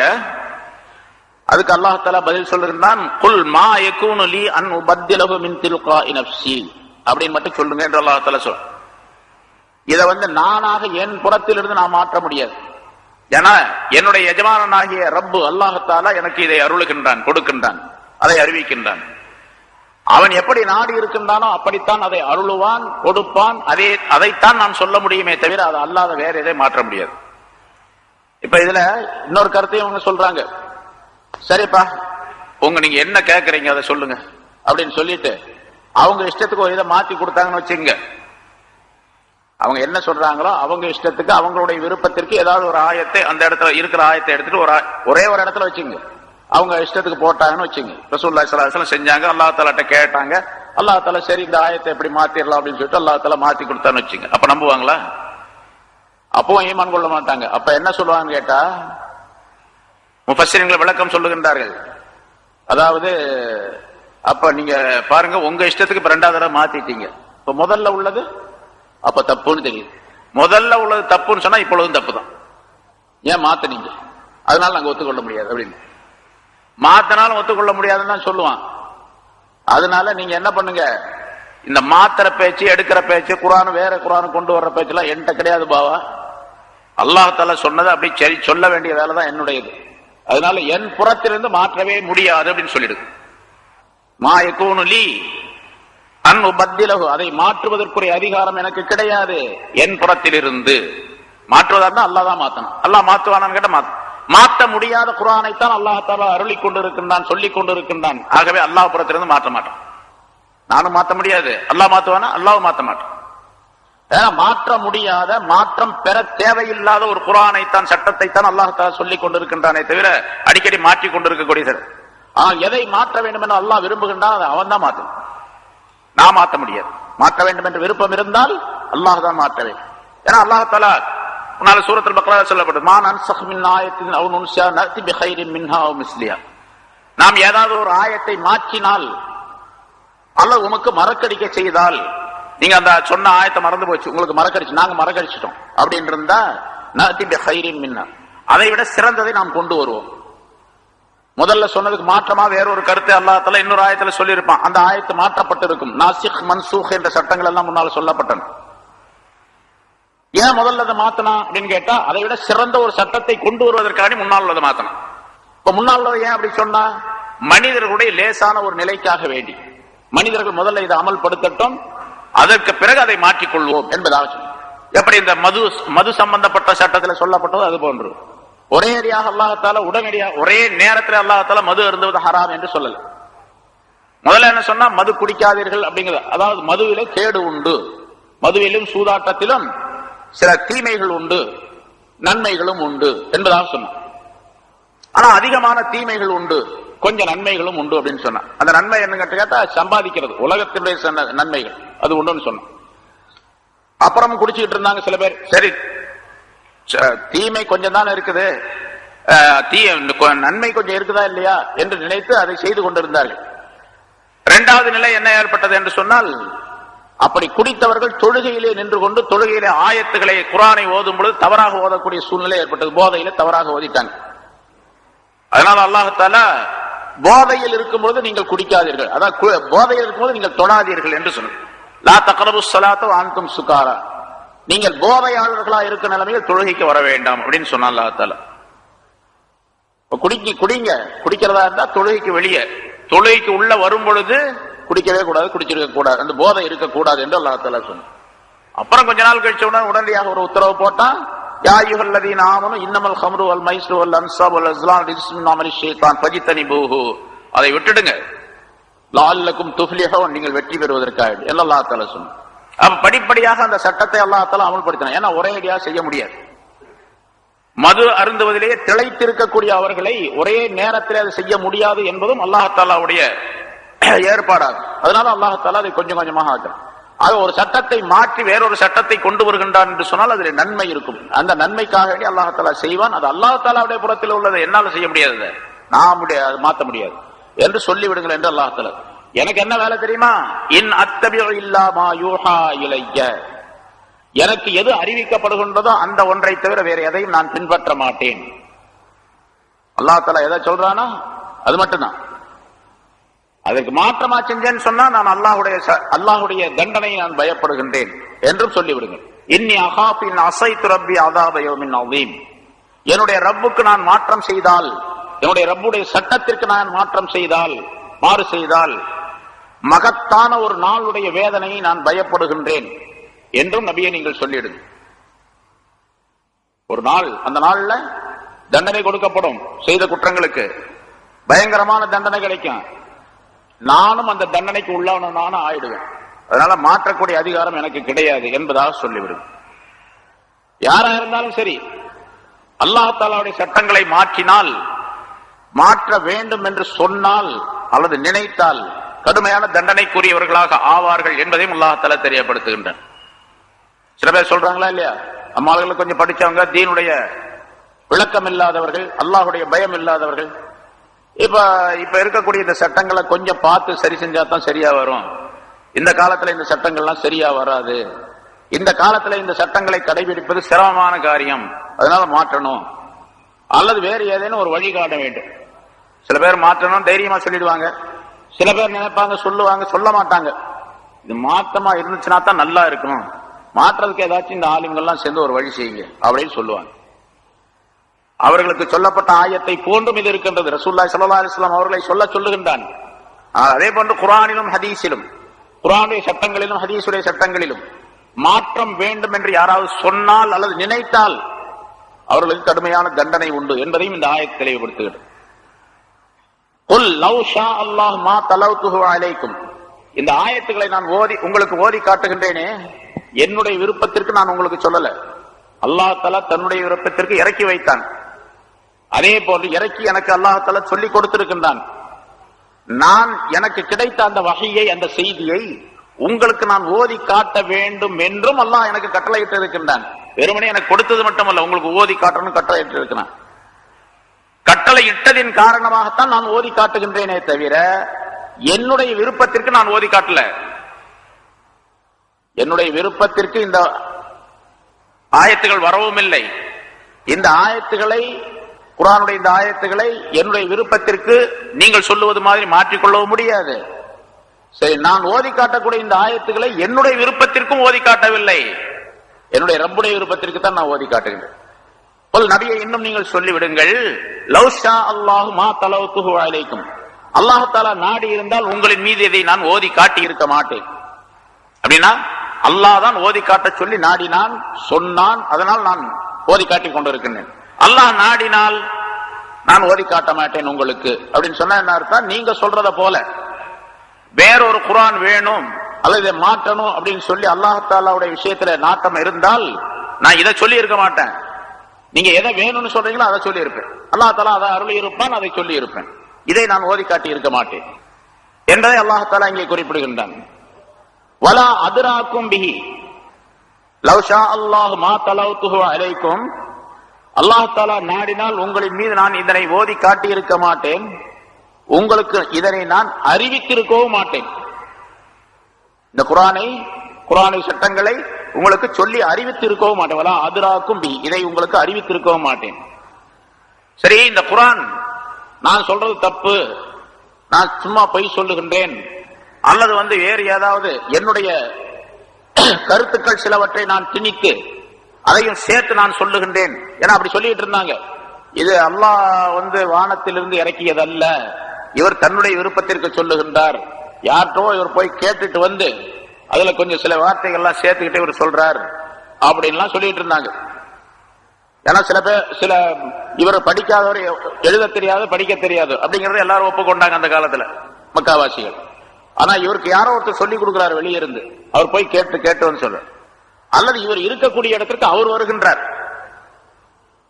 அந்த வரக்கூடியவர் ஒண்ணு ஜின்னா இருக்கலாம் அல்லது ஷைத்தானா இருக்கலாம், ஏதாச்சும் ஒண்ணு இருக்கலாம். அது இவருக்கு சொல்லி கொடுக்குது, அதைத்தான் இவர் சொல்றார் அப்படின்லாம் சொல்லிட்டு இருந்தாங்க. ஆக இவர் பொய் சொல்லுகின்றார், இவர் சொல்லக்கூடிய இந்த சம்பவங்கள், இந்த விஷயங்கள் எல்லாம், இந்த ஆயத்துகள் எல்லாம் சரியானதல்ல, இவர் ஏதோ ஒரு தில்லுமுள்ளு செய்கின்றார் அப்படின்லாம் சொல்லிட்டு இருந்தாங்க. பொய் சொல்லுகின்றார், சூனியம் செய்கின்றார், இவர் கவிதைகளை, பழைய கவிதைகளை எல்லாம் கலந்து சொல்லுகின்றார், பழைய ஏடுகளிலே உள்ளதை எல்லாம் சொல்லிக் கொண்டிருக்கின்றார் அப்படின்லாம் சொன்னாங்களே. ஆலு அசாத்தீருல் அவ்வலீன், இது முன்னோர்களுடைய கட்டுக்கதைகள், கற்பனை விஷயங்கள் என்று சொல்லிக் கொண்டிருந்தார்கள். அல்லாஹ் தஆலா சொல்லுகிறான், ஃபகத் லபிஸ்து, இப்படி எல்லாம் நீங்க சொல்றீங்க பாருங்க, நினைக்கிறீங்களே, சொல்றீங்களே. ஃபகத் லபிஸ்து ஃபீக்கும் உம்ரம் மின் கப்லிஹி, இதற்கு முன்னால் பல ஆண்டுகள் உங்களுக்கு மத்தியிலே நான் தங்கி இருந்தேன் என்பதை நீங்கள் புரிந்து கொள்ளவில்லையா? அஃபலா தாகிலூன், நீங்கள் அறிந்து கொள்ள கூடாதா என்று அல்லாஹ் கேட்கின்றார். இப்ப நான் எப்ப இந்த அல்லாஹ்வுடைய வேதம், அல்லாஹ்வுடைய வகை எனக்கு வருகின்றது, சட்டம் எனக்கு வருகின்றது, குர்ஆனை அல்லாஹ் தஆலா எனக்கு சொல்லிக் கொண்டிருக்கின்றான், நான் உங்களுக்கு சொல்லி காட்டுகின்றேன் என்று எப்பொழுது சொன்னேன் உங்கள்கிட்ட? நான் சின்ன பிள்ளையா இருக்கும்போதே சொல்லிட்டு இருக்கிறேன், அல்லது ஒரு 10-20 வருஷம் கழிச்சு வாலிபரா இருக்கும்போது, அல்லது நான் கல்யாணம் பண்ண நேரத்துல, எனக்கு மனைவி வந்த நேரத்துல, எந்த நேரத்தில் உங்கள்ட்ட சொல்ல, எப்ப சொன்ன? 40வது வருஷத்துல, எனக்கு 40 ஆண்டுகள் முடிந்த பின்னால உங்களுக்கு நான் இதனை சொல்லுகின்றேன். அப்படின்னா என்ன அர்த்தம்? இந்த 40 வருஷம் உங்களுக்கு மத்தியில வாழ்ந்திருக்கின்றேனே, என்னைக்காவது இதை சொல்லி இருக்கிறேனா? இந்த மாதிரி யார்ட்டாவது ரகசியமா பேசி இருக்கிறேனா? அல்லது நீங்கள் சொல்லுவதை போன்று பொய் சொல்லுவதாக சொல்லுகின்றீர்களே, எப்பொழுதாவது நான் பொய் சொல்லி இருக்கின்றேன்? ஏதாவது ஒரு நேரத்தில், ஏதாவது ஒரு தடவை சொல்லுங்க பார்க்கலாம். ஒரே ஒரு பொய்யை இவர் அந்த நேரத்தை சொல்லி இருக்கிறார் என்று சொல்லுங்க பார்க்கலாம். ரசூலுல்லாஹி ஸல்லல்லாஹு அலைஹி வஸல்லம் அவர்களை பற்றி எதிரிகளும் கூட நபி அவர்கள் பொய் சொன்னதாக சொல்லவே இல்லை. நமக்கு வரலாறு தெரியும் இல்லையா? அபூ சுஃபியான், அதாவது ரசூலுல்லாஹி ஸல்லல்லாஹு அலைஹி வஸல்லம் மதீனாவில் இருக்கக்கூடிய நேரத்தில், அந்த கடைசி நேரத்தில் பல நாட்டு மன்னர்களுக்கு கடிதங்கள் அனுப்பினார்கள். இஸ்லாத்தின் பக்கம் அழைப்பு கொடுத்து கடிதங்கள் எழுதினார்கள். அதில ரோம் நாட்டு மன்னர் ஹெராக்லிஸ் என்பவருக்கு ஒரு கடிதம் எழுதுகின்றார்கள். அதை திஹ்யத்துல் கல்பி ரலியல்லாஹு தஆலா என்ற சஹாபின் மூலமாக கொடுத்திருந்தாங்க. அங்க போனாங்க, அந்த கடிதத்தை கொடுத்தாங்க, படிச்சு பார்த்தாங்க. அந்த முத்தரஜிம் தர்ஜுமா செய்யக்கூடியவரை பார்த்து படிச்சு கொடுத்தாங்க. அப்ப படிச்சு பார்த்துட்டு, இந்த மாதிரி அரபு நாட்டில் ஒருத்தர் இப்படி இருக்கிறாரு, ஒரு நபின்னு சொல்றாரு, அல்லாஹ்விடத்திலிருந்து வகை வருகின்றது, வேதம் வருகின்றது, சட்டம் வருகின்றது எல்லாம் சொல்றாரு அப்படின்னு சொல்லிட்டு பல விஷயங்களுக்கு அவர் கேள்விப்பட்டிருக்கிறார்.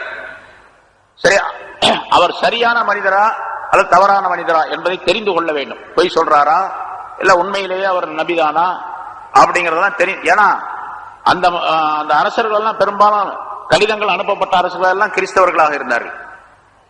அதனால கிறிஸ்தவர்களுக்கு வேதம், இன்ஜீல் வேதம் இருந்தது. அந்த வேதத்திலும் நபியை பற்றி சொல்லப்பட்டு இருக்கின்றது. அதனால் அந்த வேதத்தில் உள்ள அந்த விஷயங்களை ரசூலுல்லாஹி ஸல்லல்லாஹு அலைஹி வஸல்லம் பற்றி ஓரளவு தெரிந்து வைத்திருந்தார்கள். அவர்கள் இப்படி ஒரு நபி வருவார் அப்படின்னு தெரிந்திருந்தாங்க. சரி, அதனால இதை கேட்டுக்கலாம் அப்படின்னு சொல்லிட்டு அந்த நேரத்தில் அரபு நாட்டிலிருந்து யாராவது இங்கே வந்திருக்கின்றார்களா இந்த நாட்டுக்கு, நம்ம நாட்டுக்கு அப்படின்னு விசாரணை செய்ய சொன்னார். அப்போ வியாபாரத்துடைய நோக்கத்திலே அபூ சுஃபியான் அங்க போயிருக்கிறார். ஒரு குழுவுடன் போயிருக்கிறார். நிறைய பேர் போயிருக்கிறாங்க. அதுல அபூ சுஃபியான் தலைவராக இருந்தாருங்க. அபூ சுஃபியான் ரசூலுல்லாஹி ஸல்லல்லாஹு அலைஹி வஸல்லத்துடைய மாமனாரும் கூட. ஆனா இன்னும் அவர் இஸ்லாத்தை ஏற்றுக்கொள்ளவில்லை. ஏற்றுக்கொள்ளவில்லை என்பது மட்டுமல்ல, இஸ்லாத்துக்கு கடுமையான எதிரியாகவும் இருந்தார் இல்லையா? பல போர்கள் இருந்தார். பல போர்களில் ஈடுபட்டு இஸ்லாத்துக்கு எதிராக போர் செய்தார். கடைசியாக மக்காவின் மீது ரசூலுல்லாஹி ஸல்லல்லாஹு அலைஹி வஸல்லம் படையெடுத்து வந்த பொழுது, மக்கா நபி அவருடைய கைவசம் ஆக்கப்பட்ட பின்னால், மக்கா சரணடைந்த பின்னால், நிர்பந்தமான நிலையிலே அபூ சுஃபியான் இஸ்லாத்தை ஏற்றுக்கொண்டார். நேரத்தில் அந்த அரசர் ஹெராக்லிஸ், அந்த ஹெர்கல் என்ற அந்த மன்னருக்கு கடிதம் சென்ற பொழுது விசாரிச்சு வர சொன்னார். அப்ப அபூ சுஃபியான் அங்கே அழைத்து வரப்பட்டார் அரண்மனைக்கு. அப்ப முத்தரஜிம் தர்ஜுமா செய்யக்கூடிய ஒரு இடத்துல சொன்னார், அந்த அரசர் சொன்னார், ஹெர்கல் சொன்னார், நான் இப்ப அவர்கிட்ட சில விஷயங்களை கேட்பேன். அவர், அதாவது அபூ சுஃபியான் மட்டுமல்ல, அபூ சுஃபியான் கூட இருந்த 40 பேர் என்பதா சொல்றது. 40 பேரும், பல பேர் அங்க போனாங்க. மக்காவில இருந்து புறப்பட்டு போன வியாபார கூட்டம் அங்கே இருந்தாங்க. இப்போ அந்த வியாபார கூட்டத்தை ஒரு பக்கமாக உட்கார வைத்தார். அபூ சுஃபியானை இந்த பக்கம் உட்கார வச்சார். தர்ஜுமா செய்யக்கூடிய இடத்துல இந்த அரசர் சொன்னார், இவர்கிட்ட சொல்லுங்க, நான் அந்த நபியை பத்தி கேட்பேன், உங்கள்கிட்ட கேள்வி கேட்பேன், பொய் சொல்லாம பதில் சொல்லணும், பொய் சொல்லக்கூடாது அப்படின்னு அவருக்கு சொன்னார். சொல்றேன் அப்படின்னாரு. இந்த அபூ சுஃபியானுடைய இந்த சகாக்கள் கூட்டம் இருக்காங்கல்ல, வியாபார கூட்டம், மக்காவாசிகள், இவங்கள்ட்ட சொன்னார் அந்த அரசர், இவர் ஏதாவது தவறாக, நான் யாரை பற்றி கேட்கின்றனோ அந்த முகம்மதை பற்றி இவர் தவறாக ஏதாவது சொன்னால், பொய் சொன்னால் அல்ல மாற்றி சொன்னால் உடனடியாக நீங்க எனக்கு சொல்லிடணும். அவர் சொல்லக்கூடிய தோரணையே இந்த 2 பேத்துக்கும் பயம் வந்துருச்சு. அவருக்கும் பயம் வந்துருச்சு, இவருக்கும் பயம் வந்துருச்சு, இவங்களுக்கும் பயம் வந்துருச்சு. அப்ப விஷயங்களை கேட்கின்றார், வரிசையா கேட்டுக்கொண்டே வருகின்றார். பல விஷயங்கள், நீண்ட சம்பவம். இப்ப எப்பொழுது இருந்து இந்த விஷயத்தை அவர் சொல்லிக் கொண்டிருக்கின்றார் அப்படின்னு கேட்டார். ஒரு கேள்வி, பல கேள்விகள்ல ஒரு கேள்வி, எப்பொழுது இருந்து சொல்லிக் கொண்டிருக்கின்றார்? அவருடைய 40வது வயசுல, 40 வயசு ஆன பொழுது இந்த மாதிரி எனக்கு செய்தி வருகின்றது, வகை வருகின்றது, அல்லாஹ் சொல்லி இருக்கின்றார், என்னை தூதராக நியமனம் செய்திருக்கின்றார் அப்படின்லாம் சொன்னார். சரி, இதுக்கு முன்னால எப்பொழுதாவது உங்களிடத்தில் அவர் பொய் சொல்லி இருக்கிறாரா அப்படின்னு? பொய் சொன்னதே கிடையாது அப்படின்னு சொன்னார். பொய் சொன்னதே கிடையாது. எல்லாம் கேள்வியெல்லாம் முடிஞ்சு எல்லாம் எந்திரிச்சு போன பிறகு அந்த மஜ்லிஸுக்கு பின்னால அபூ சுஃபியான் சொல்லுகின்றார், நான் அந்த ஹெர்கலிடம் ஏதாவது ஒரு பொய்யை சொல்ல வேண்டும் என்று நினைத்தேன். ரசூலுல்லாஹி ஸல்லல்லாஹு அலைஹி வஸல்லம் அவர்களை பற்றி அவர் பொய் சொல்லக்கூடியவர் தான் என்று, அல்லது பொய் சொல்லி இருக்கிறார் இந்த நேரத்தில் அப்படின்னு சொல்ல நினைச்சேன். ஆனால் என்னால் அது முடியவே இல்லை. நபி அவர்களை பற்றி இவர் பொய் சொன்னார், இதற்கு முன்னால் பொய் சொல்லி இருக்கிறார் என்ற வார்த்தை கூட என்னுடைய வாயிலிருந்து வெளிவரவே இல்லை, சொல்லவே முடியவில்லை என்னால் என்பதாக அபூ சுஃபியான் சொல்லுகின்றார். ஆக ரசூலுல்லாஹி ஸல்லல்லாஹு அலைஹி வஸல்லம் அவர்கள் அதற்கு முன்னால் பொய் சொல்லியதே கிடையாது அப்படின்னு சொல்லி அந்த ஹிருக்கலிடத்துல சொன்னார். சொன்ன உடனே அந்த அரசர் சொன்னார், இது 40 ஆண்டுகளாக, இதற்கு முன்னால் 40 ஆண்டுகளாக மக்களுக்கு மத்தியிலே பொய் சொல்லாத ஒரு மனிதர் அல்லாஹ் ஒருவன் இருக்கின்றான் என்ற விஷயத்திலும் அல்லாஹ்வின் மீதும் அவர் பொய் சொல்ல மாட்டார் என்பதை நான் உறுதிப்படுத்துகின்றேன் அப்படின்னு சொன்னார். அப்ப ரசூலுல்லாஹி ஸல்லல்லாஹு அலைஹி வஸல்லம் அவர்கள் அதற்கு முன்னால் வாழ்ந்த வாழ்க்கை இருக்கின்றதே, அது இந்த குர்ஆன் உண்மை, தாங்கள் ரசூல் என்பது உண்மை, தங்களுக்கு வஹி வருவது என்பது உண்மை என்பதை எடுத்து காட்டக்கூடியதாக, காட்டக்கூடியதாக அது அமைந்திருக்கின்றது என்பதற்கு இந்த வாசகத்தை அல்லாஹ் தஆலா இங்கே சொல்லுவார். ஃபகத் லபிஸ்து ஃபீக்கும் உம்ரம் மின் கப்லிஹி, இதற்கு முன்னால் பல ஆண்டுகள், அதாவது 40 ஆண்டுகள் உங்களுக்கு மத்தியிலே நான் தங்கி இருந்திருக்கின்றேனே, அஃபலா தாகிலூன், நீங்கள் விளங்கிக் கொள்ள கூடாதா, உங்களுக்கு அறிவில்லையான்னு கேட்கிறான் அல்லாஹ் தஆலா. அஃபலா தாகிலூன் என்று சொன்னால் உங்களுக்கு சரியான அறிவு இல்லையா? நான் சத்தியத்தை தவிர, உண்மையை தவிர வேறு எதுவுமே சொல்ல மாட்டேன், இந்த ரசூல் சொல்ல மாட்டார் என்பதிலே உங்களுக்கு அறிவில்லையா என்று அல்லாஹ் தஆலா கேட்கின்றான்.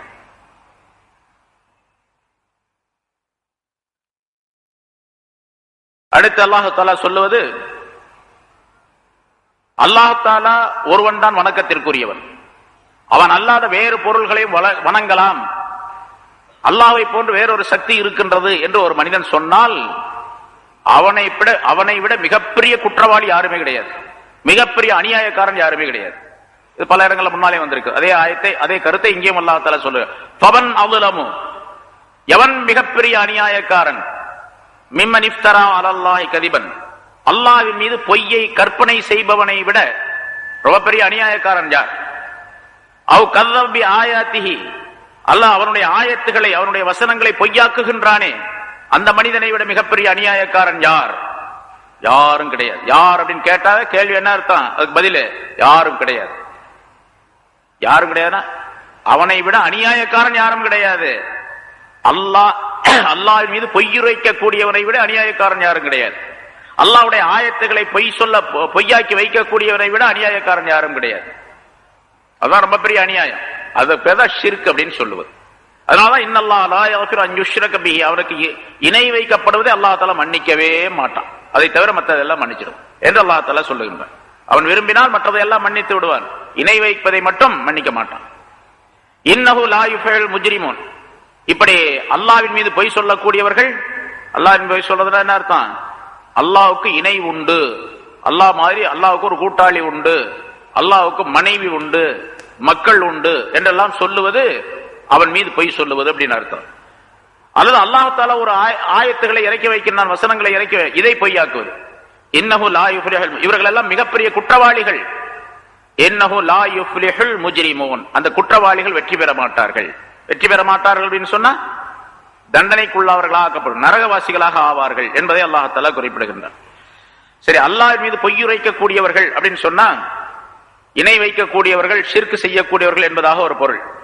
இந்த ஆயத்து இன்னொரு காரணத்திற்காக இறக்கப்பட்டது என்பதாக சொல்லப்பட்டிருக்கிறது. அது ரசூலுல்லாஹி ஸல்லல்லாஹு அலைஹி வஸல்லம் அவருடைய காலத்தில் முன்னாலே வந்து சில இடங்கள்ல சொல்லி இருக்கிறோம். முசைலமா என்று ஒருவன் இருந்தான், அவன் தன்னை நபி என்பதாக சொல்லிக் கொண்டிருந்தான். அவனிடத்திலே சில பேர் சஹாபாக்களை அனுப்பி இஸ்லாத்தின் பக்கம் அழைப்பு கொடுத்தார்கள், ஒரு கடிதமும் எழுதினார்கள். ஆனா அவன் அதை ஏற்றுக்கொள்ளவில்லை. நானும் ஒரு நபிதான், உங்களை போல ஒரு நபிதான் அப்படின்னு.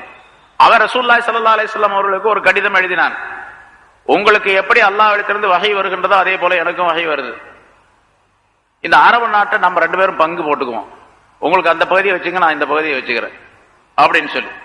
அவன் நினைச்சான் ஒரு வியாபாரம் பண்றது போல இருக்குது, இதன் மூலமாக பணம் சம்பாதிக்கலாம், மக்களுக்கு தலைவனாக இருக்கலாம் அப்படின்னு நினைச்சுக்கிட்டு அவன் சொன்னான், இந்த மாதிரி எனக்கும் வஹி வருகின்றது, நானும் நபிதான், நீங்க அந்த அரபு நாட்டு மக்களுக்கு அந்த பக்கம் அந்த ஹிஜாஸ் பகுதியில் நபியா இருங்க. அவன் யமன் நாட்டிலே யமாமா என்ற ஊர்ல இருந்தான். இந்த பகுதியில் உள்ள இந்த சன்னா யமன் பகுதி இருக்க, இதுக்கு பூராத்துக்கு நான் இந்த பொறுப்பெடுத்துக்கிறேன், நான் நபியா இருக்கிறேன் அப்படின்னு சொல்லி கடிதம் எழுதினான். ரசூலுல்லாஹி ஸல்லல்லாஹு அலைஹி வஸல்லம் பதிலும் எழுதினாங்க அவனுக்கு.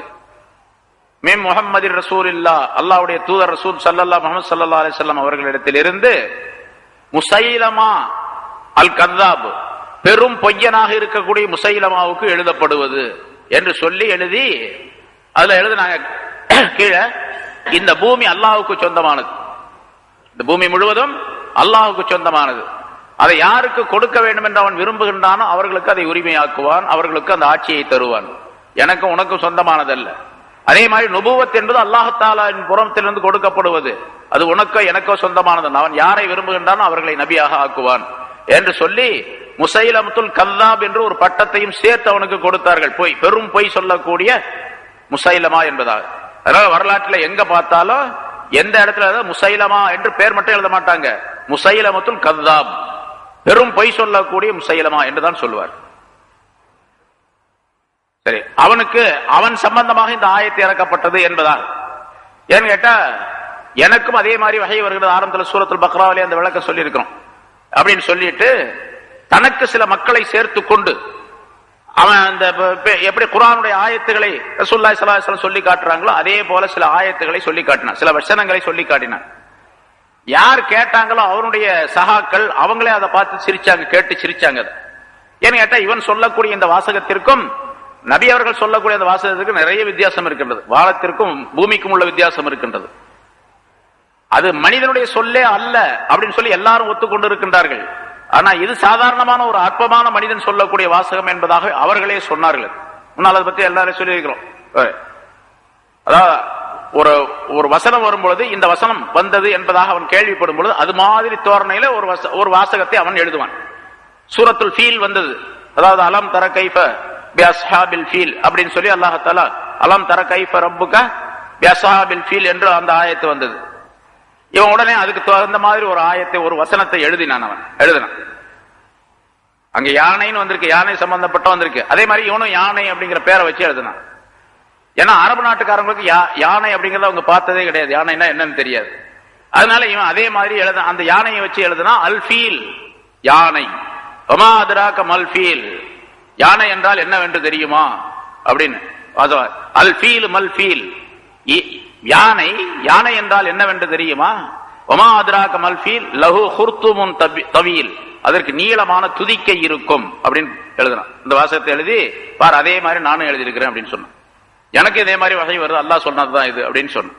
அதை பார்த்து கேட்டவனும் சிரிச்சான். அதே மாதிரி வல்லாதியாத்தி பபஹா ஃபல்மூரியாத்தி கதஹா என்ற இந்த ஆயத்தினுடைய தொடர் வந்த பொழுது அதுல கியாமத் நாளை பற்றி, மனிதனை பற்றி, மனிதனுடைய நன்றி கொண்ட தன்மையை பற்றி அல்லாஹ் தஆலா சொல்லி காட்டுகின்றாங்க. இவன் அதே மாதிரி வாசகத்துல அப்படியே எழுதுனா வல் ஆஜினாத்து ஆஜினா வல் ஹாபிஸாத்து ஹப்ஸா வல் லாகிமாத்து லக்மா யஹாலத்தம் வஸம்னா அப்படின்னு பாக்குறது அழகா தெரியுது. என்ன அர்த்தம் தெரியுமா? மாவு குழைக்கக்கூடிய பெண்கள் மாவு குழைப்பது மீது சத்தியமாக, ரொட்டி சுடக்கூடிய பெண்களின் மீது சத்தியமாக, அதை எண்ணெயுடனும் அதாவது கொழுப்புடனும் நெய்யுடனும் சேர்த்து சாப்பிடக்கூடிய பெண்களின் மீது சத்தியமாக, இன்ன குறைஷன் கௌமுன் யாத்ததூன், குறைஷிகள் அவங்க வரம்பு மீறக்கூடிய கூட்டத்தினர் அப்படின்னு எழுதி கொடுத்தான். இதையும் பார்த்து சிரிச்சாங்க. ஹஜ்ரத் அம்ர் இப்னுல் ஆஸ் ரலியல்லாஹு தஆலா அன்ஹு, அம்ர் அவங்க நேரடியா போனாங்க. போய் முசைலமாவட்ட போய் இந்த மாதிரிலாம் நீ சொல்லிட்டு இருக்கிறப்பா, வகை என்பது வேற, அது அல்லாஹ் தஆலா பாரு அழகான விஷயங்கள்லாம் சொல்றான், நீ தப்பா நடந்துகிட்டு இருக்கிற, நீ பொய் சொல்லிட்டு இருக்கிற, என்ன கொஞ்சம் பார்த்து நடந்துக்க, நீ தீனுக்குள்ள இஸ்லாத்துக்கு வந்து அப்படின்லாம் சொல்லி இஸ்லாத்தின் பக்கம் அழைப்பு கொடுத்தாங்க. அப்ப அவன் கேட்டான், முசைலமா கேட்டான். ஏன்னா அம்ர் இப்னுல் ஆஸ் முசைலமாவுடைய நெருங்கிய கூட்டாளி, முன்னால அது அறியாமை காலத்துல இஸ்லாத்தை ஏற்றுக்கொள்வதற்கு முன்னால இவனுடைய கூட்டாளி அவர் அம்ர் இப்னுல் ஆஸ். அதனால போன உடனே வரவேற்று, சரி நீ சொல்றதெல்லாம் சரிதான், இப்ப என்ன வந்திருக்கு, எனக்கு தான் வகை வந்துகிட்டு இருக்குது, அவருக்கு வர்ற மாதிரி எனக்கு வந்துகிட்டு இருக்குது, இப்பவும் பாரு நீ ஏதாச்சும் சொல்ல உடனடியா அல்லாஹ் எனக்கு அனுப்பி வைப்பான் அப்படின்னு சொல்லி சொன்னான். என்னன்னு கேட்டேன், இப்ப என்ன வகை வந்திருக்குது அவருக்கு சொல்ல. அந்த நேரத்தில் அம்ர் இப்னுல் ஆஸ் ரசூலுல்லாஹி ஸல்லல்லாஹு அலைஹி வஸல்லம் அங்க போயிருக்கும் போது ரசூலுல்லாஹி ஸல்லல்லாஹு அலைஹி வஸல்லம் அவர்களுக்கு வந்த வகை அறிவிப்பு எது தெரியுமா? வல் ஆஸ்ரி சூரா வந்திருக்கு. வல் ஆஸ்ர் இன்னல் இன்சான லஃபீ குஸ்ர் இல்லல்லதீன ஆமனு வ அமிலுஸ் ஸாலிஹாத்தி வ தவாஸவ் பில் ஹக்கி வ தவாஸவ் பிஸ் ஸப்ர் என்பதாக சொன்னாங்க. இவங்க அம்ர் இப்னுல் ஆஸ் சொன்னாங்க, இந்த மாதிரி இந்த வாசகம் வந்திருக்கு.